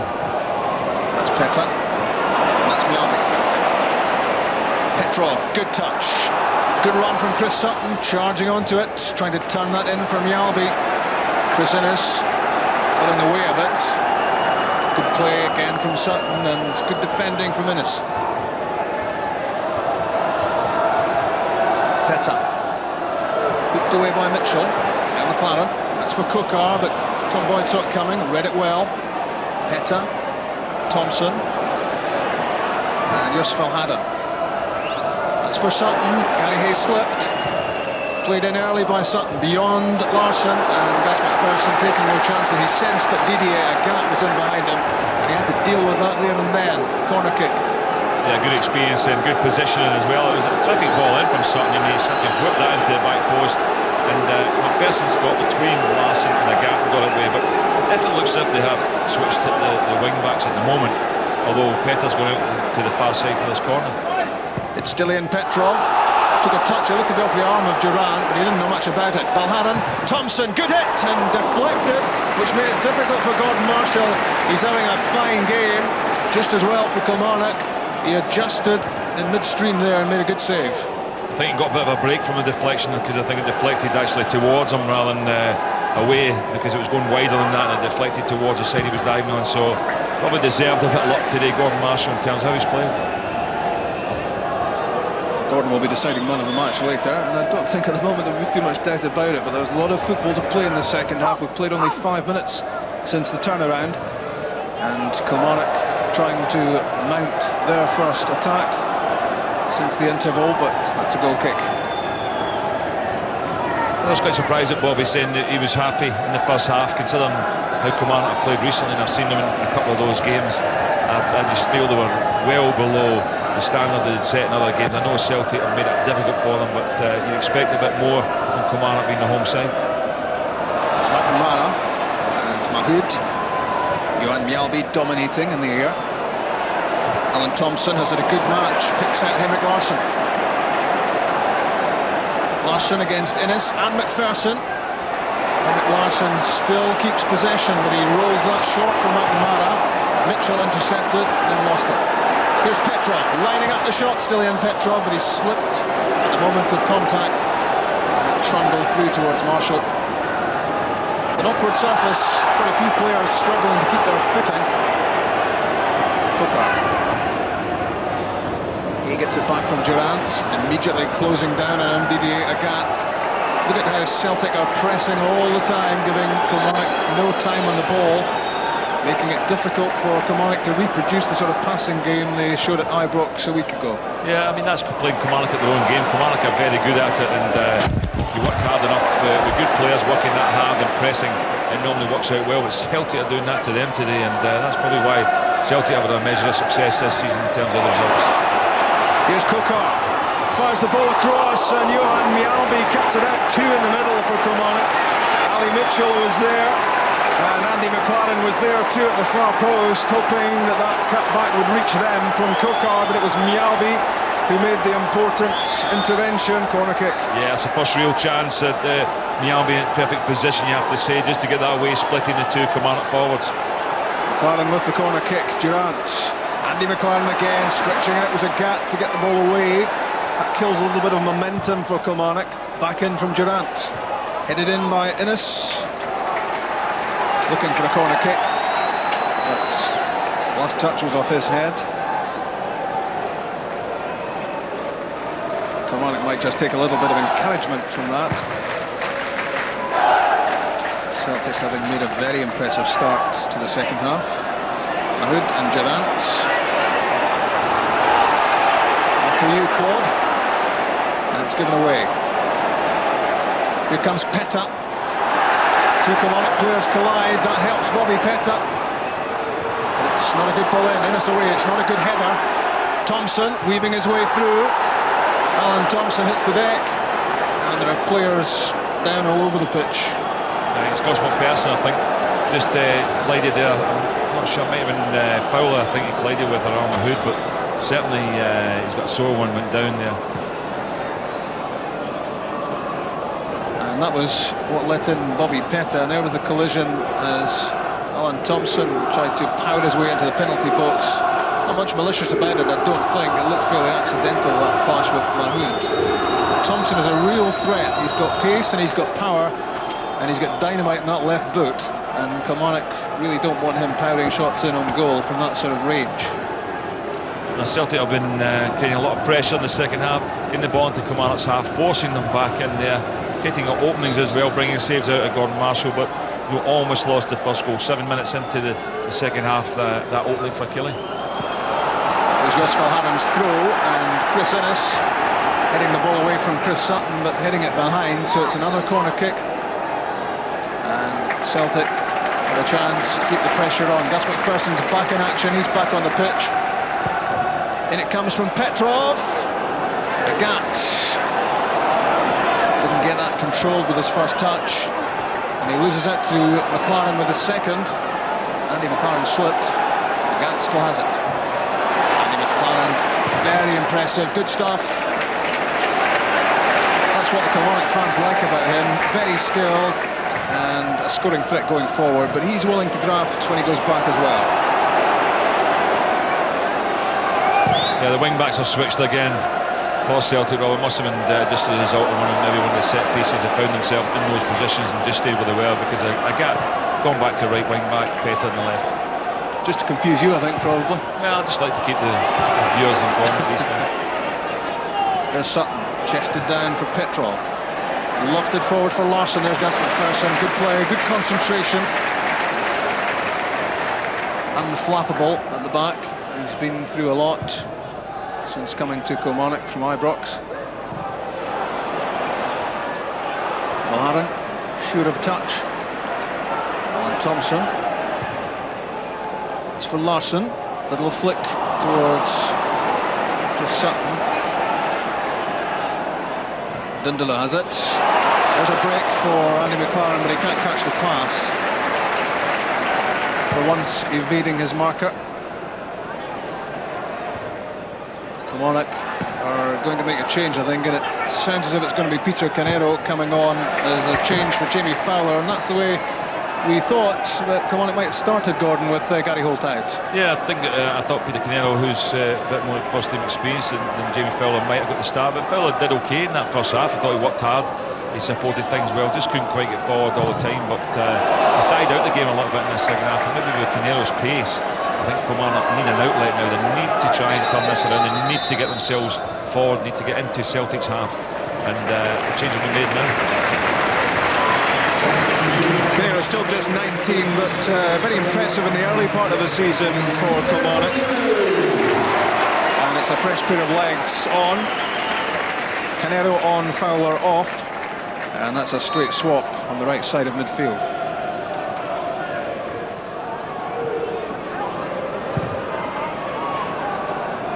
Tom Boyd for Chris Sutton. Larsson gets the ball under control. Lead off for Agat. Celtic now looking for a good delivery from Didier Agat. One by MacPherson. And the overhead clearance by Ian Durrant.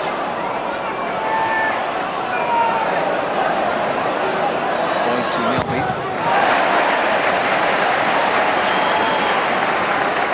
Again, working hard, Andy McLaren, making life difficult for the Celtic back three. Here's Hay. That's out.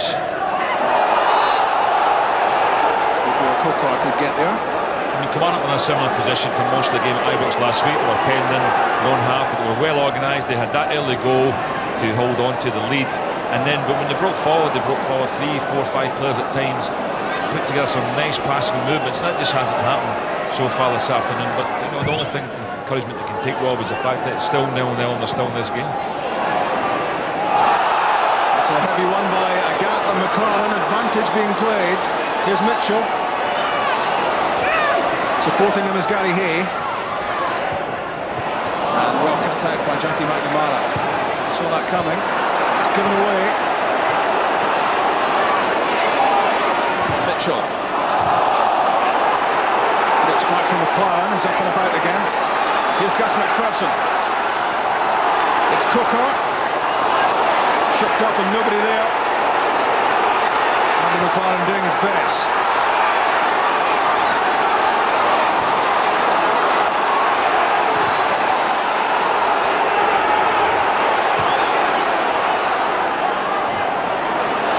Dindeleu's header.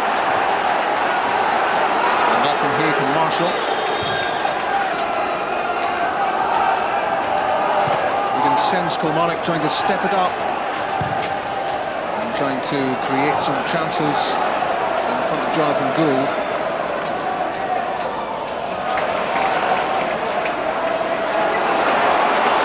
Canero, good run.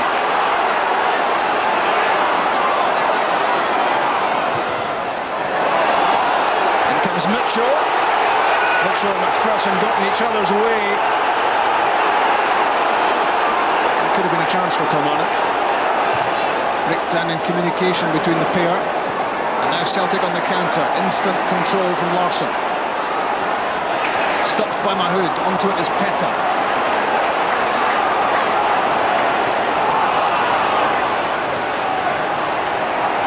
Larson again. Chased by Chris Sutton.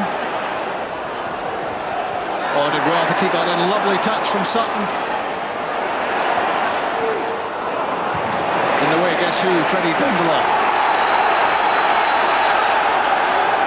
Canero hemmed in.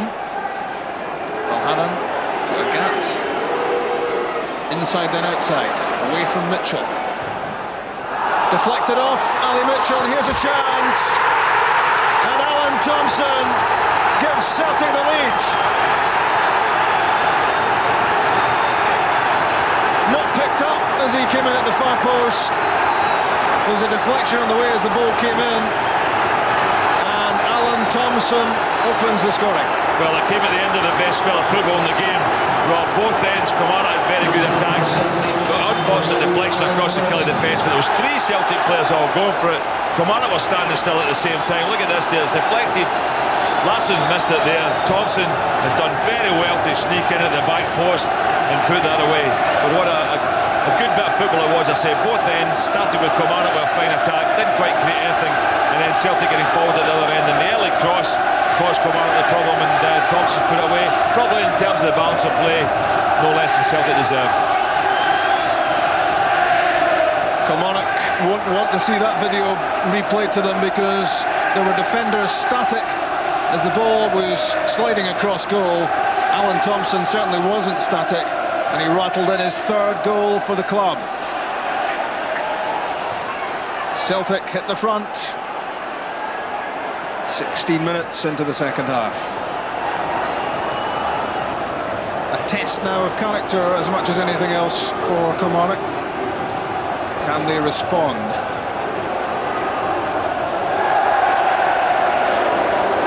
Well, there were little signs that Kilmarnock were beginning to do something in the game, and maybe that was the big problem. But you see, the Gats cross there, an early ball there. It's a good strike in, but the fortunate thing for Celtic's point of view was the way it deflected across goal, took the pace out of the ball.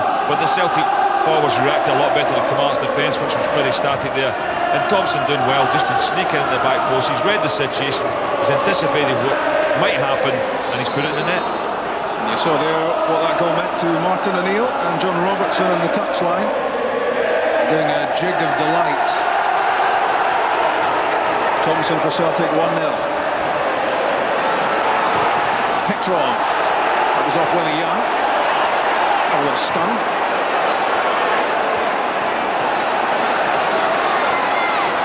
McLaren against Mialbi, again losing his footing. Happens so often. Complaining to Willie Young when he was nudged, but it looked to me as if he just couldn't get a grip of the surface. Here comes Mahood, good run. And that's good defending from Peta. Durrant to MacPherson, and there's another player slipping, this time Canero. Yeah, it's a very greasy surface, but you know, just signs the game stepping up in terms of the pace of the game, and Kilmarnock need to do something there. I mean, the whole side, they need to push forward. Celtic are quite comfortable now with the goal lead, but they can't allow themselves to be dictated to in terms of the pace of the game. They've got to keep doing what they're doing in the early part of it, but I said the game was just coming to life there at both ends when Celtic got that goal.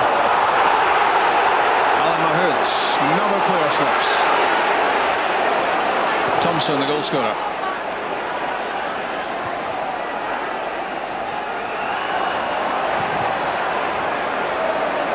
Thumped away by Gus MacPherson.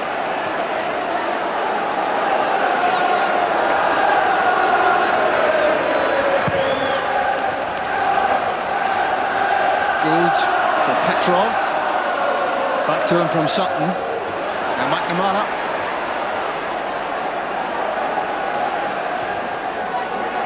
The feet of Peta. Thompson spreading play around well. Agat.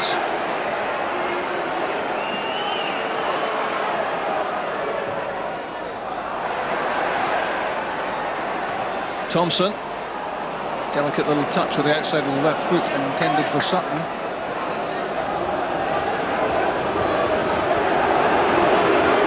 Cocard under pressure.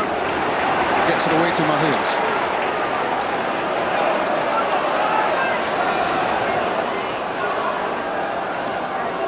Dindeleux, McLaren, and Durrant. Good challenge by Henrik Larsson. Didier Agat. Very strong with the ball at his feet. Difficult to shake off it.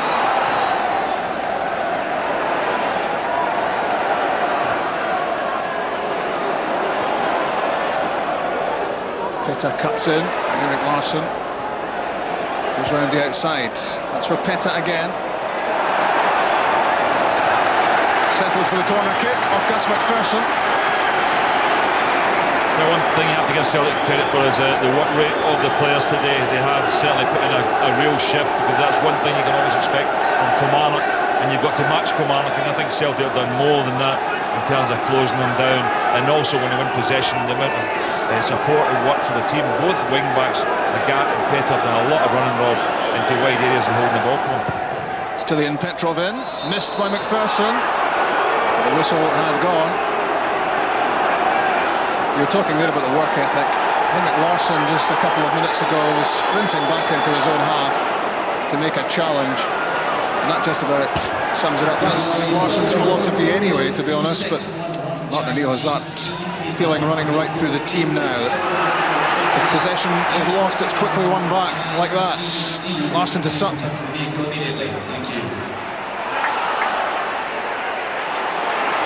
Dindeleux has it. Mitchell. Never looked to have much chance of that of finding its way through. Jackie McNamara's lying injured in the Kilmarnock half just now, and I don't think the ref spotted it. Valharan. Cleared by Innes. McNamara back on his feet. Mahood's pass to Durrant. Good first touch. McLaren supplying the width. Chipped up for Cocard. And unchallenged was Jonathan Gould.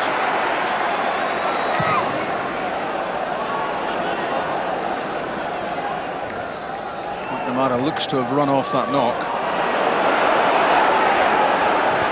A lot of urgency now about Kilmarnock. Good challenge from Hay. Flicked, hopefully infield by Agat. There for Kilmarnock with Durrant. Lost his footing again, McLaren.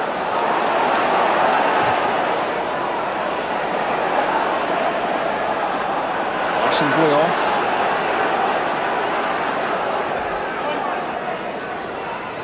Good challenge, waited his moment. Good Canero.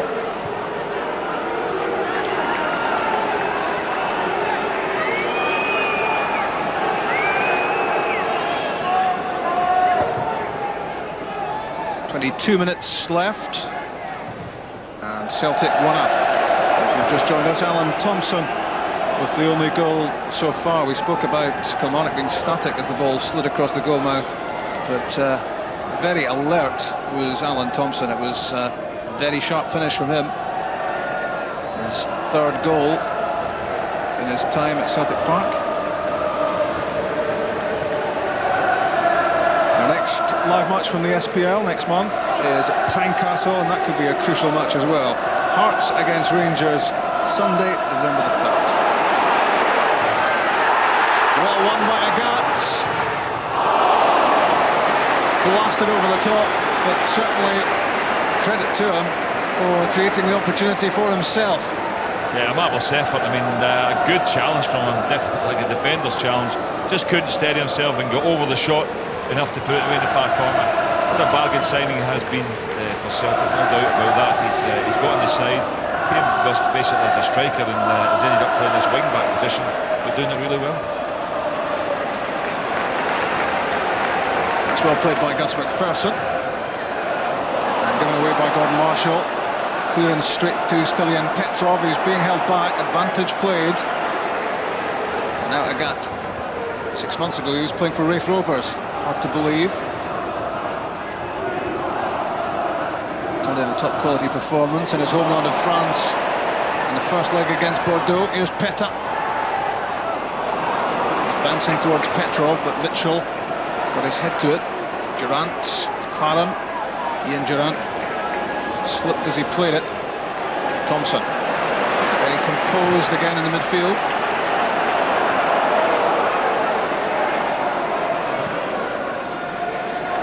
So much of the play flowing through Alan Thompson at the moment.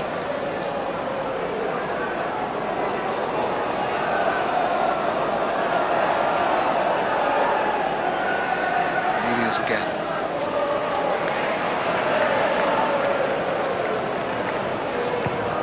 Mjalby for Sutton. Away by Chris Innes. Seen very little of Cocard in this match. I'm just wondering whether Kilmarnock might make the opportunity, make a change and put Paul Wright on and take Cocard off. Here's Larsson. He's missed a sitter. It's not often you hear those words in the same sentence, but Larsson had a real chance to tap the points here. Well, that's not like him at all. Normally ties up, he knows what he's doing, loads of composure, just thinks he's flipping it over to keep it into the corner. Unusual how to put it wide, but that gives Kilmarnock a chance, because I think if Celtic got another goal in front here, it would have been all over for them. Bobby Williamson will want his team to seize on that let-off, because that is a let-off, but they're under pressure again here, and Freddie Dindeleux did well. I think Chris Innes was expecting that from Gordon Marshall. Came as a shock as he turned round to see the ball at his feet. Canero. Cocard. MacPherson. McNamara sprinting forward to shut down the space for Ian Durrant.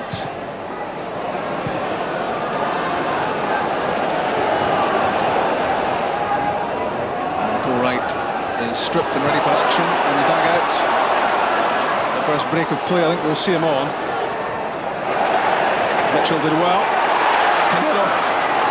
Good burst from Peter Canero. That's what Kilmarnock need. The direct approach, and he's won a corner kick. Yeah, I'm not sure. It might be even Dargo who's ready to come on. Rob can see across there, but I feel that at the end of the day it might be Cocard who comes off. But good pressure play from Kilmarnock, good run from Canero. In comes the Andy McLaren corner kick. O'Haran got his head to it. Hooked away by Agat. That's MacPherson's head. There's Petrov.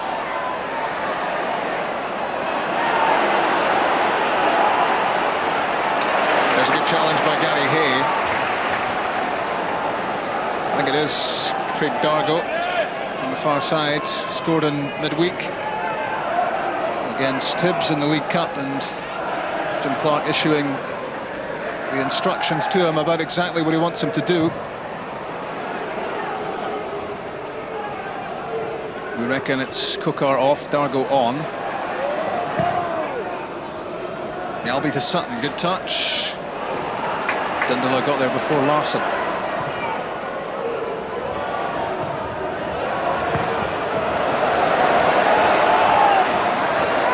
Tom Boyd doing a solid job as ever. And now I think the change can be made, and it's the end of the match for Christophe Cocard, a hero at Ibrox last Saturday. It hasn't really been able to deliver an awful lot for Kilmarnock the way it's gone this afternoon, and a chance for Craig Dargo to show what he can do on the big stage. He hasn't a lot of service, Cocard, not a lot of support at times, and he was taken off last week at Ibrox as well, I suppose, at this stage of the game. So maybe they feel that he's all his work's done in the first hour, and then he goes off. But I think the game's definitely stepped up in pace. Just before the goal, you could see it coming, and since that time, it's been a much better football match. MacPherson's pass, probing at the Celtic defence, and O'Haran knocks that straight out of the ground. I think Kilmarnock will need that ball back.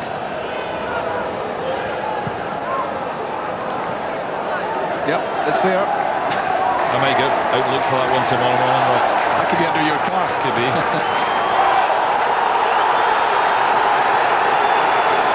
Here's the corner kick. Andy McLaren having a long look. Chris Innes and Freddie Dindeleux, fumbled by Gould and knocked away by Sutton. That's a good pass, back to McLaren. Here's a chance again for Dindeleux, again blocked. Desperate defending from Celtic, 2 chances in quick succession for Dindeleux. It's still not cleared for Celtic, and now Jonathan Gould grabs it. Yeah, pretty sloppy defending there, because twice they were all drawn to the ball, and Dindeleux, at both occasions, had a shot at the back post, and Kilmarnock were able to make passes around about the edge of that box with people not really being picked up. So that was must be a bit worried for Marnie. But look at this, right through back in defence, Dindeleux, instead of a left foot volley. I mean, it wasn't going in itself. Good save by Gould, but nobody able to follow up on it. But the next one came straight through to him as well. And here's the second chance for Dindeleux, this time on his right foot. Again blocked in that busy goalmouth. I think it hit Dargo actually in front of goal. Robert might even been on target, might have been in the net, but certainly Craig Dargo has hit him and cleared, and Celtic got lucky break. That's certainly promising for Kilmarnock, and that twice there in quick succession. Dindeleux was unmarked. McLaren's pass aimed at Dargo. Tripped maybe by the looks of it, but the advantage is played. Yeah, he tripped him. I wouldn't have stood if he'd got on the end of this, because he definitely tripped him. And Willie Young was well aware of it. Just decided to play the advantage because Jonathan Gould had come out and collected the ball. Backing on up. Got the Gant.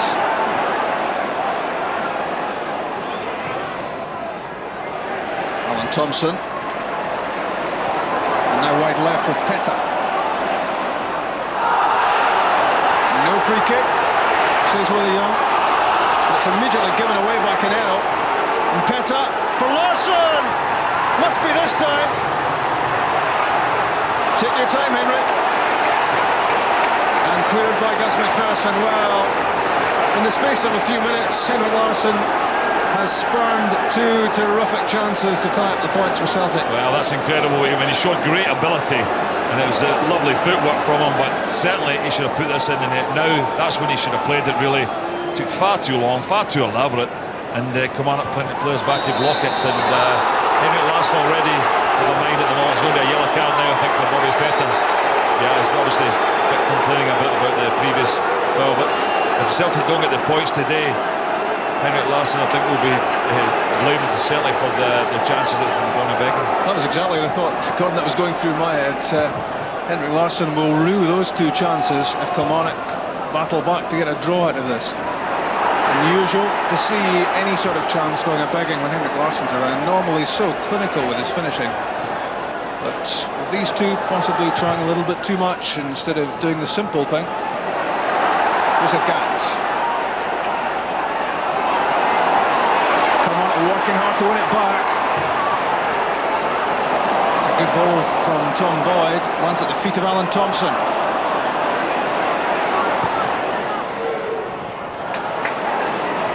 Dindeleux so calm in the way he defends. Peter McLaren. Well, it's turned into a good game. It's a good contest at the moment. Kilmarnock have certainly stepped up their work rate and performance from the early part, but it's only because of Henrik Larsson that they're still in this game. If he put those 2 chances away, either one of them tucked them away, I think the game would be well and truly over. But Kilmarnock plenty of encouragement when they're only 1 goal behind. 11 minutes left. Kilmarnock 0, Celtic 1. Long ball from Gus MacPherson. Craig Dargo, lovely touch to get the ball under control. And corner kick off Bobby Peta. Despite Peta's protest, it will be a corner kick. And Kilmarnock will push Innes and Dindeleux up again and hope that there are more chances to come for them. Peta was booked earlier on, there's confirmation of that. Here's the corner from McLaren. In goes Innes and Dindeleux. There's a boot up from Alan Mahood against Joswell Haddon. And the free kick given. Yeah, good brave defending. Bohanley was determined to get the ball away here, and although he's holding his head, you probably see from the pictures that he was actually kicked in his body. So yeah, no, there won't be any blood in your head, Hoos, because you get kicked in your chest. Rub your chest, then we'll believe you. Inside the last 10 minutes now at Rugby Park. Paul Wright's ready to come on as well, as it might be Andy McLaren, the other front man. Dargo's come on for Cocard. McLaren, who's had quite a game of his standards, looks as if he's just coming into the second half. He might be the man to step aside for Paul Wright. Mahood wins it for Peta. Free kick. Taking route one, Bobby Peta, and there's always a chance you're going to get a free kick when you move at pace directly towards the defender.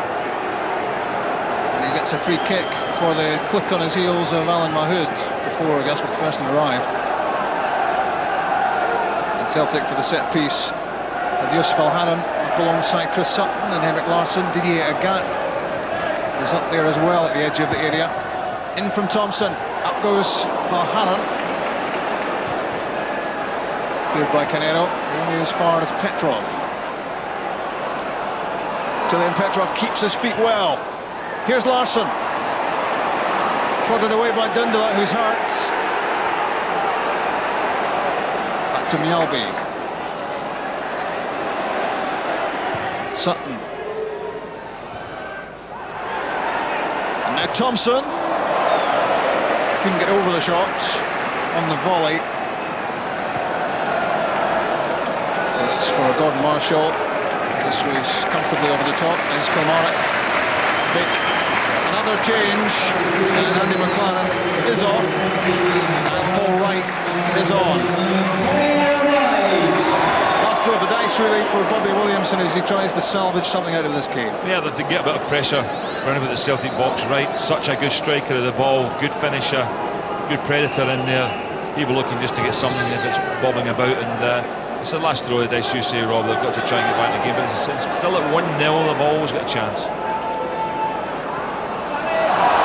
Stuart Petrov is well up to win the header. That's in for Dargo against Boyd. Good defending from Tom Boyd. The old head coming good there. Just stood firm against Craig Dargo. In from MacPherson. Boyd again with a good, brave, powerful header away. Gary Hay off Agat. Well, at least they're making Celtic defend at the moment, Rob. And don't forget, there's another SPL match to come. Celtic hoping they're 6 points ahead of Hibs come the time of this match. You can hear it live on Radio Scotland at Dens Park. Dundee against Hibs, and your cold opponent is afterwards. Boyd's header finds Thompson. Clever pass from Alan Thompson. Picks out Peta.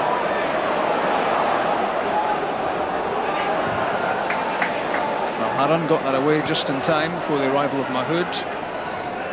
It's a stage of the game at which Celtic want to keep possession and frustrate Kilmarnock. They have the lead.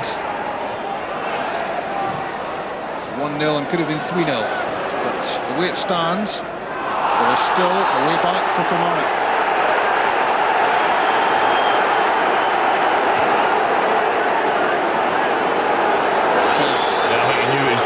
MacPherson. It's not a serious foul, it's a body check. I think there's been one or two, and I feel it's evening things up for Bobby Peta over there to say that this time he's been fouled, and MacPherson's had one or two fouls on him. Steady defender, very hard to beat. Gus MacPherson always gives good performances, good steady performances. In from Alan Thompson, and all the way through to Gary Hay. All right, held that up well for Craig Dargo. Still has it, Dargo. Laid off from MacPherson. Ian Durrant. Good challenge by Chris Sutton.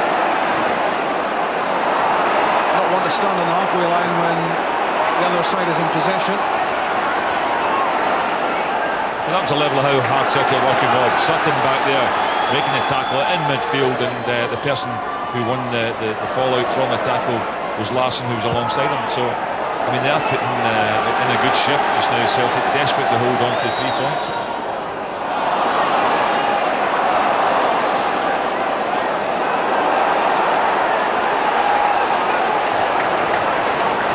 It's a Kilmarnock throw.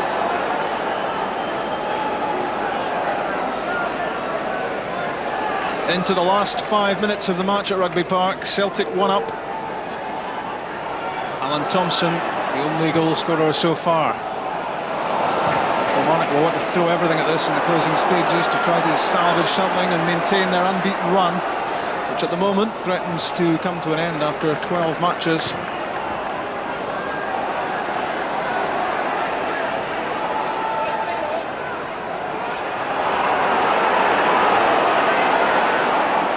Durrant to Canero, Ali Mitchell, and Alan Mahood. Good pass, Paul Wright. Danger cut out by Valharan.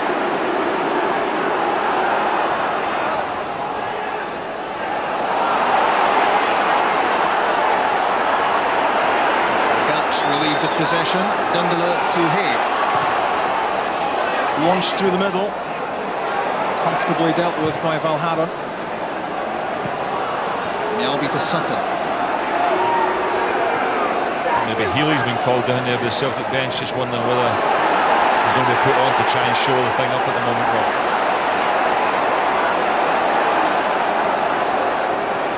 Petta in possession. Larson up ahead. It's well won.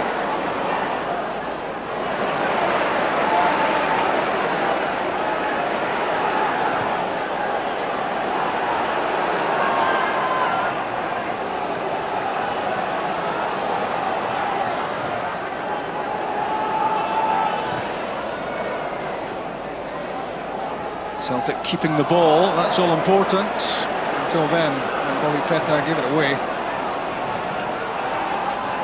Mahood back to MacPherson. But even in these closing stages, Celtic working hard and making it difficult for Kilmarnock. Covering across is Nyalby. Thompson, he's had a great game.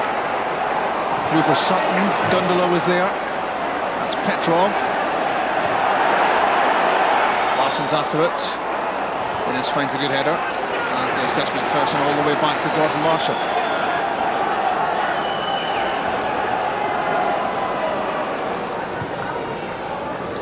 Long ball from Innes. Valharan won the header. Knocked down by Thompson for Petrov. Gats back to Gould. Kilmarnock have to go chasing. Good touch from Sutton. Time running out for Kilmarnock. A goal now for Celtic would answer any doubts which are left.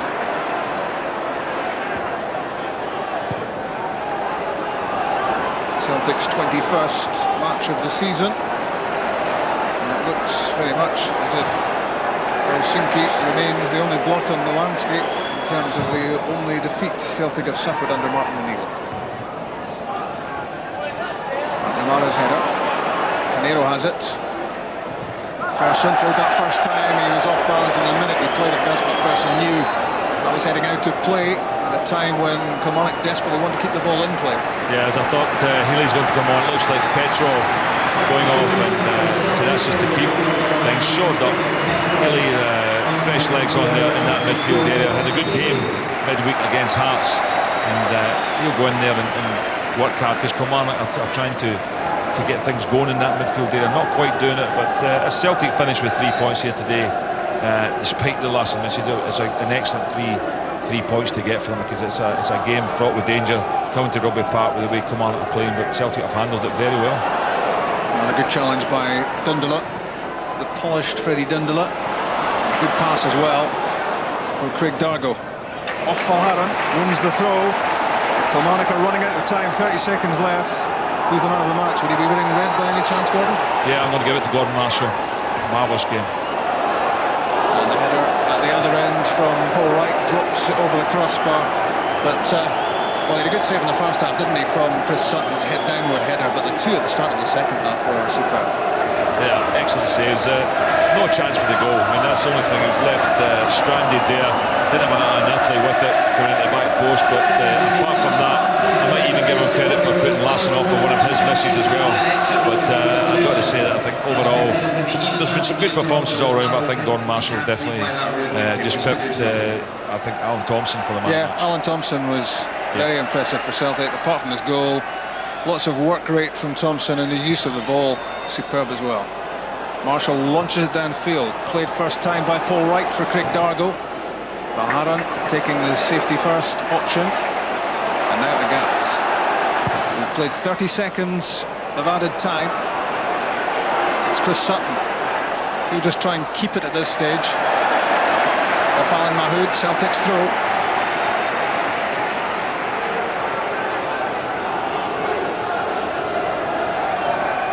Let's keep what we've got, says Martin O'Neill. 1-0 will do for me. Dindeleux to Dargo. Canero for Ian Durrant. Off the hand of Agatz. Advantage played by Willie Young. Dargo. And turned out play by Tom Boyd.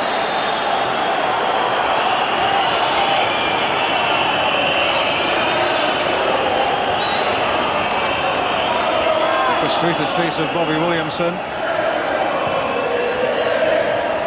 Lofted forward by Hay. Dargo.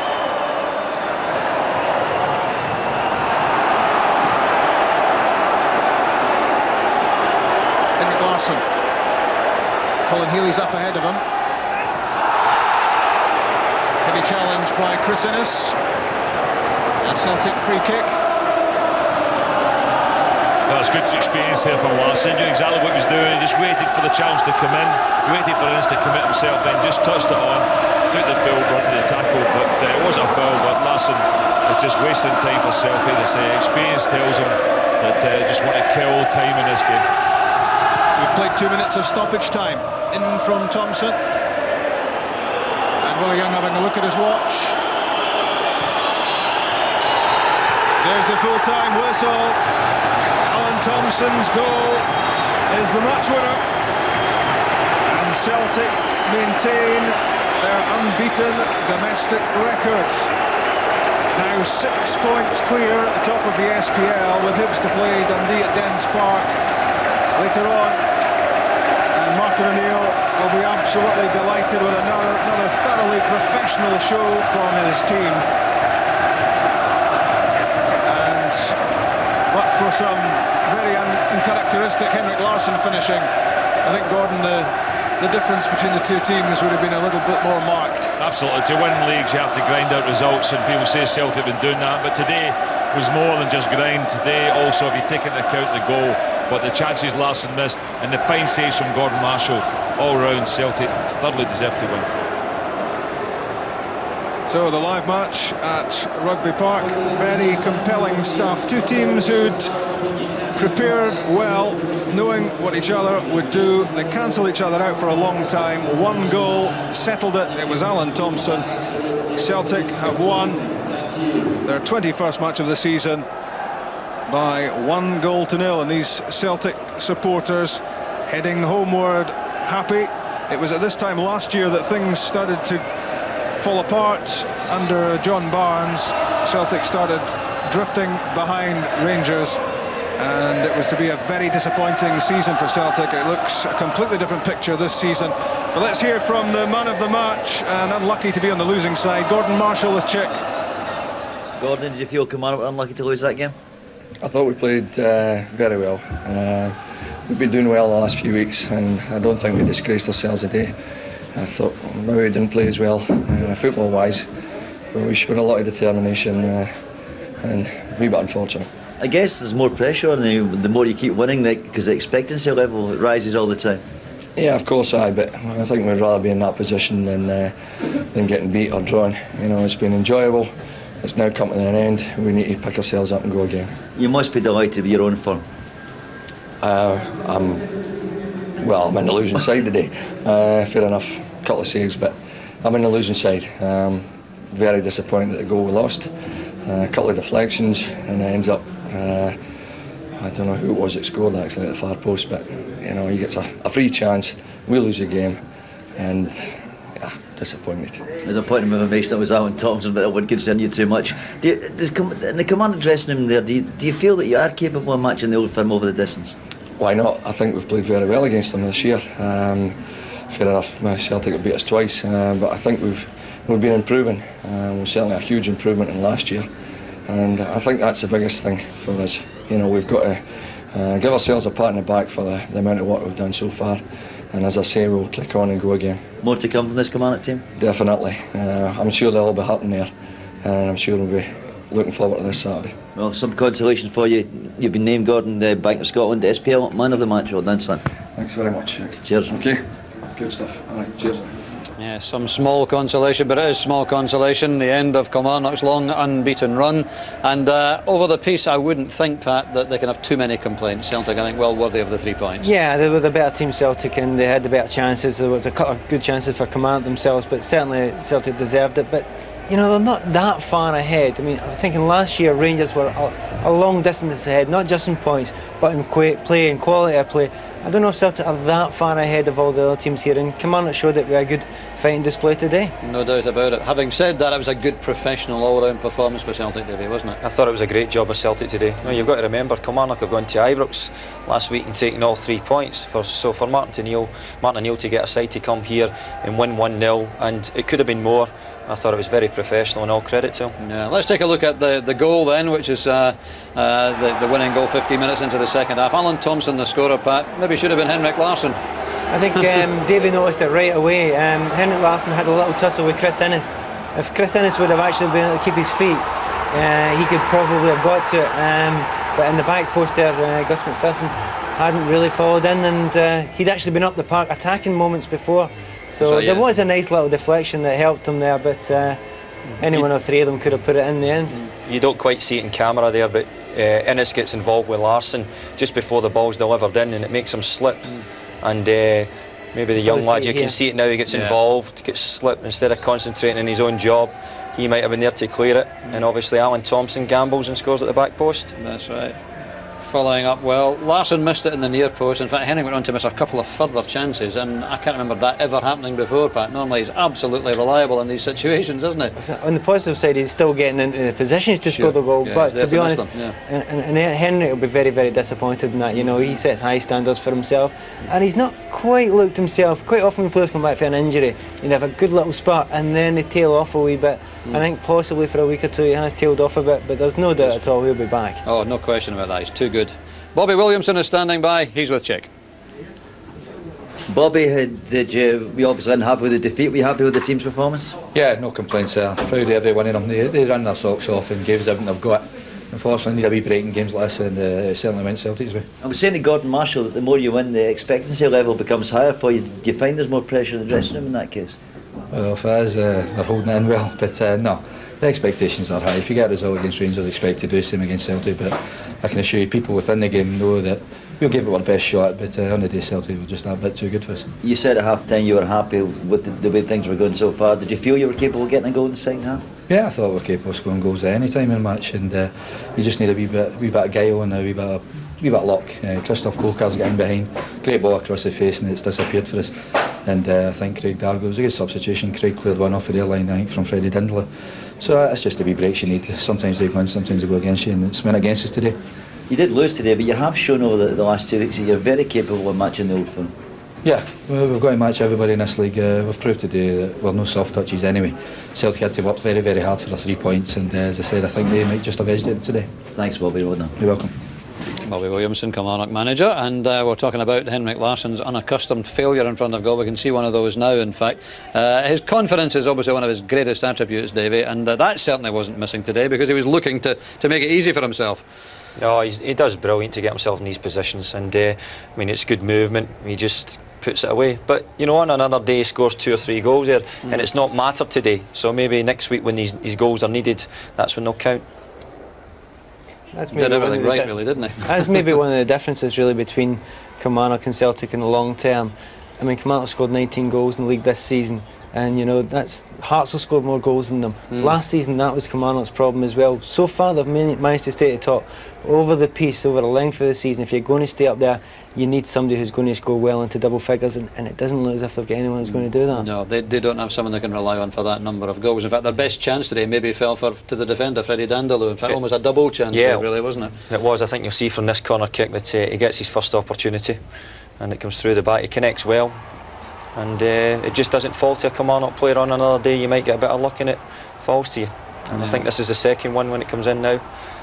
You'll see again, he gets the opportunity again, and I think this is the one where Craig Dargo kicks the ball out.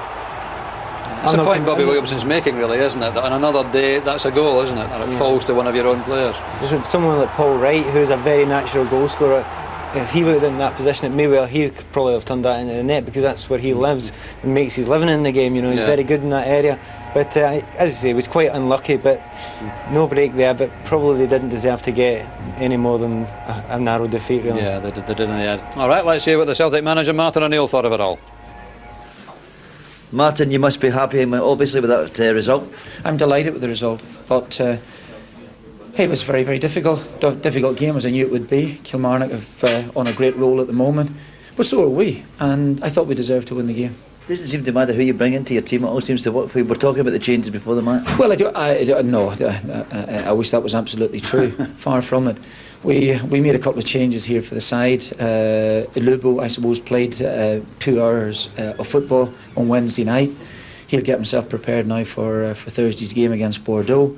But that aside, not at all, this was the most important fixture, and it was a game that obviously we felt that we could win, but we knew it was going to be extremely difficult. I was really pleased with the side, pleased that we got the goal at the time we did, and not best pleased that we couldn't kill the game off. Henrik's missed some great chances that in normal circumstances he would have put away with his eyes closed, and it made for a really exciting finish. You talk about the game on Thursday. Paul Lambert took a bad one out there. Is he going to be fit? I don't know that at the moment. Yeah, it was his ankle. He had a bit of a problem just beforehand, but it looks as if the injury that he got was almost separate for the bit of limping that he was doing. Saw him there at half time. I think he's going for X-rays here just after the game. You couldn't have wished for a better start to your managerial career. You couldn't believe that you'd gone so well, could you? Oh well, no. The start has been excellent. But I have to say, and you might think this is just me, and maybe I was just born a pessimist at the end of all. But it is. I know there's a million miles to go. We've far from got it right. But I have to say, I've been really, really delighted with the attitude of the players. Has been magnificent. We'll lose games. Don't get me wrong. We will do, because I'll tell you why we'll lose games, because essentially we're not good enough to keep the run going, and that's not playing the thing down. The lads know in the dressing room. But listen, that's not preempting things. We'll go on for as long as we can, and when it happens, then we'll try and build ourselves again. Magnificent one for us today. We'll think about Bordeaux sometime, maybe on Tuesday. Thanks, Martin. Well done. Pleasure. Thanks. Yes, a 1-0 victory for Celtic then here today at Rugby Park, and as a fellow manager, Davey, I think you must be impressed with the way Martin O'Neill is going about his business. Not just results, but his general demeanour and the way he's going about it. Yeah, he's done marvellously well, and to come up here and be unbeaten in the league, I think is fantastic. And now he's got a big game in midweek, and it's a big night for Celtic Football Club as well. They're on their way back. They've been getting beaten for so many years to Rangers. I'm sure those supporters now will be enjoying it because they're winning. And you don't realise sometimes what it means to win until you've lost a few games. Yeah, and just a last thought, Pat, do you detect now there's maybe a belief in the Celtic side that not only they can do well in Europe, but they can win the league, which is always the main priority? I think so, and I think that's down to Martin. I hope you don't think I'm talking. He probably thinks I'm talking twaddle, because I don't agree with him what he's saying there. He actually totally believes that this team's good enough, and this team's going to go in, and this team's going to go on a run. But he can't say it too loud, and I think they've every chance that they'll go forward in Europe as well as in the league here. Absolutely. Well, both Celtic and Rangers have big matches in Europe this week. Obviously, we wish them both well. Davey, good to see you. All the best to you for the rest of the season. Pat as well, of course. And don't forget that Celtic Bordeaux match is live on BBC One Scotland Thursday night, 7:30. Celtic against Bordeaux. 1-0 today at Rugby Park. From us all, hope you've enjoyed it with us. Thanks very much indeed. Bye for now.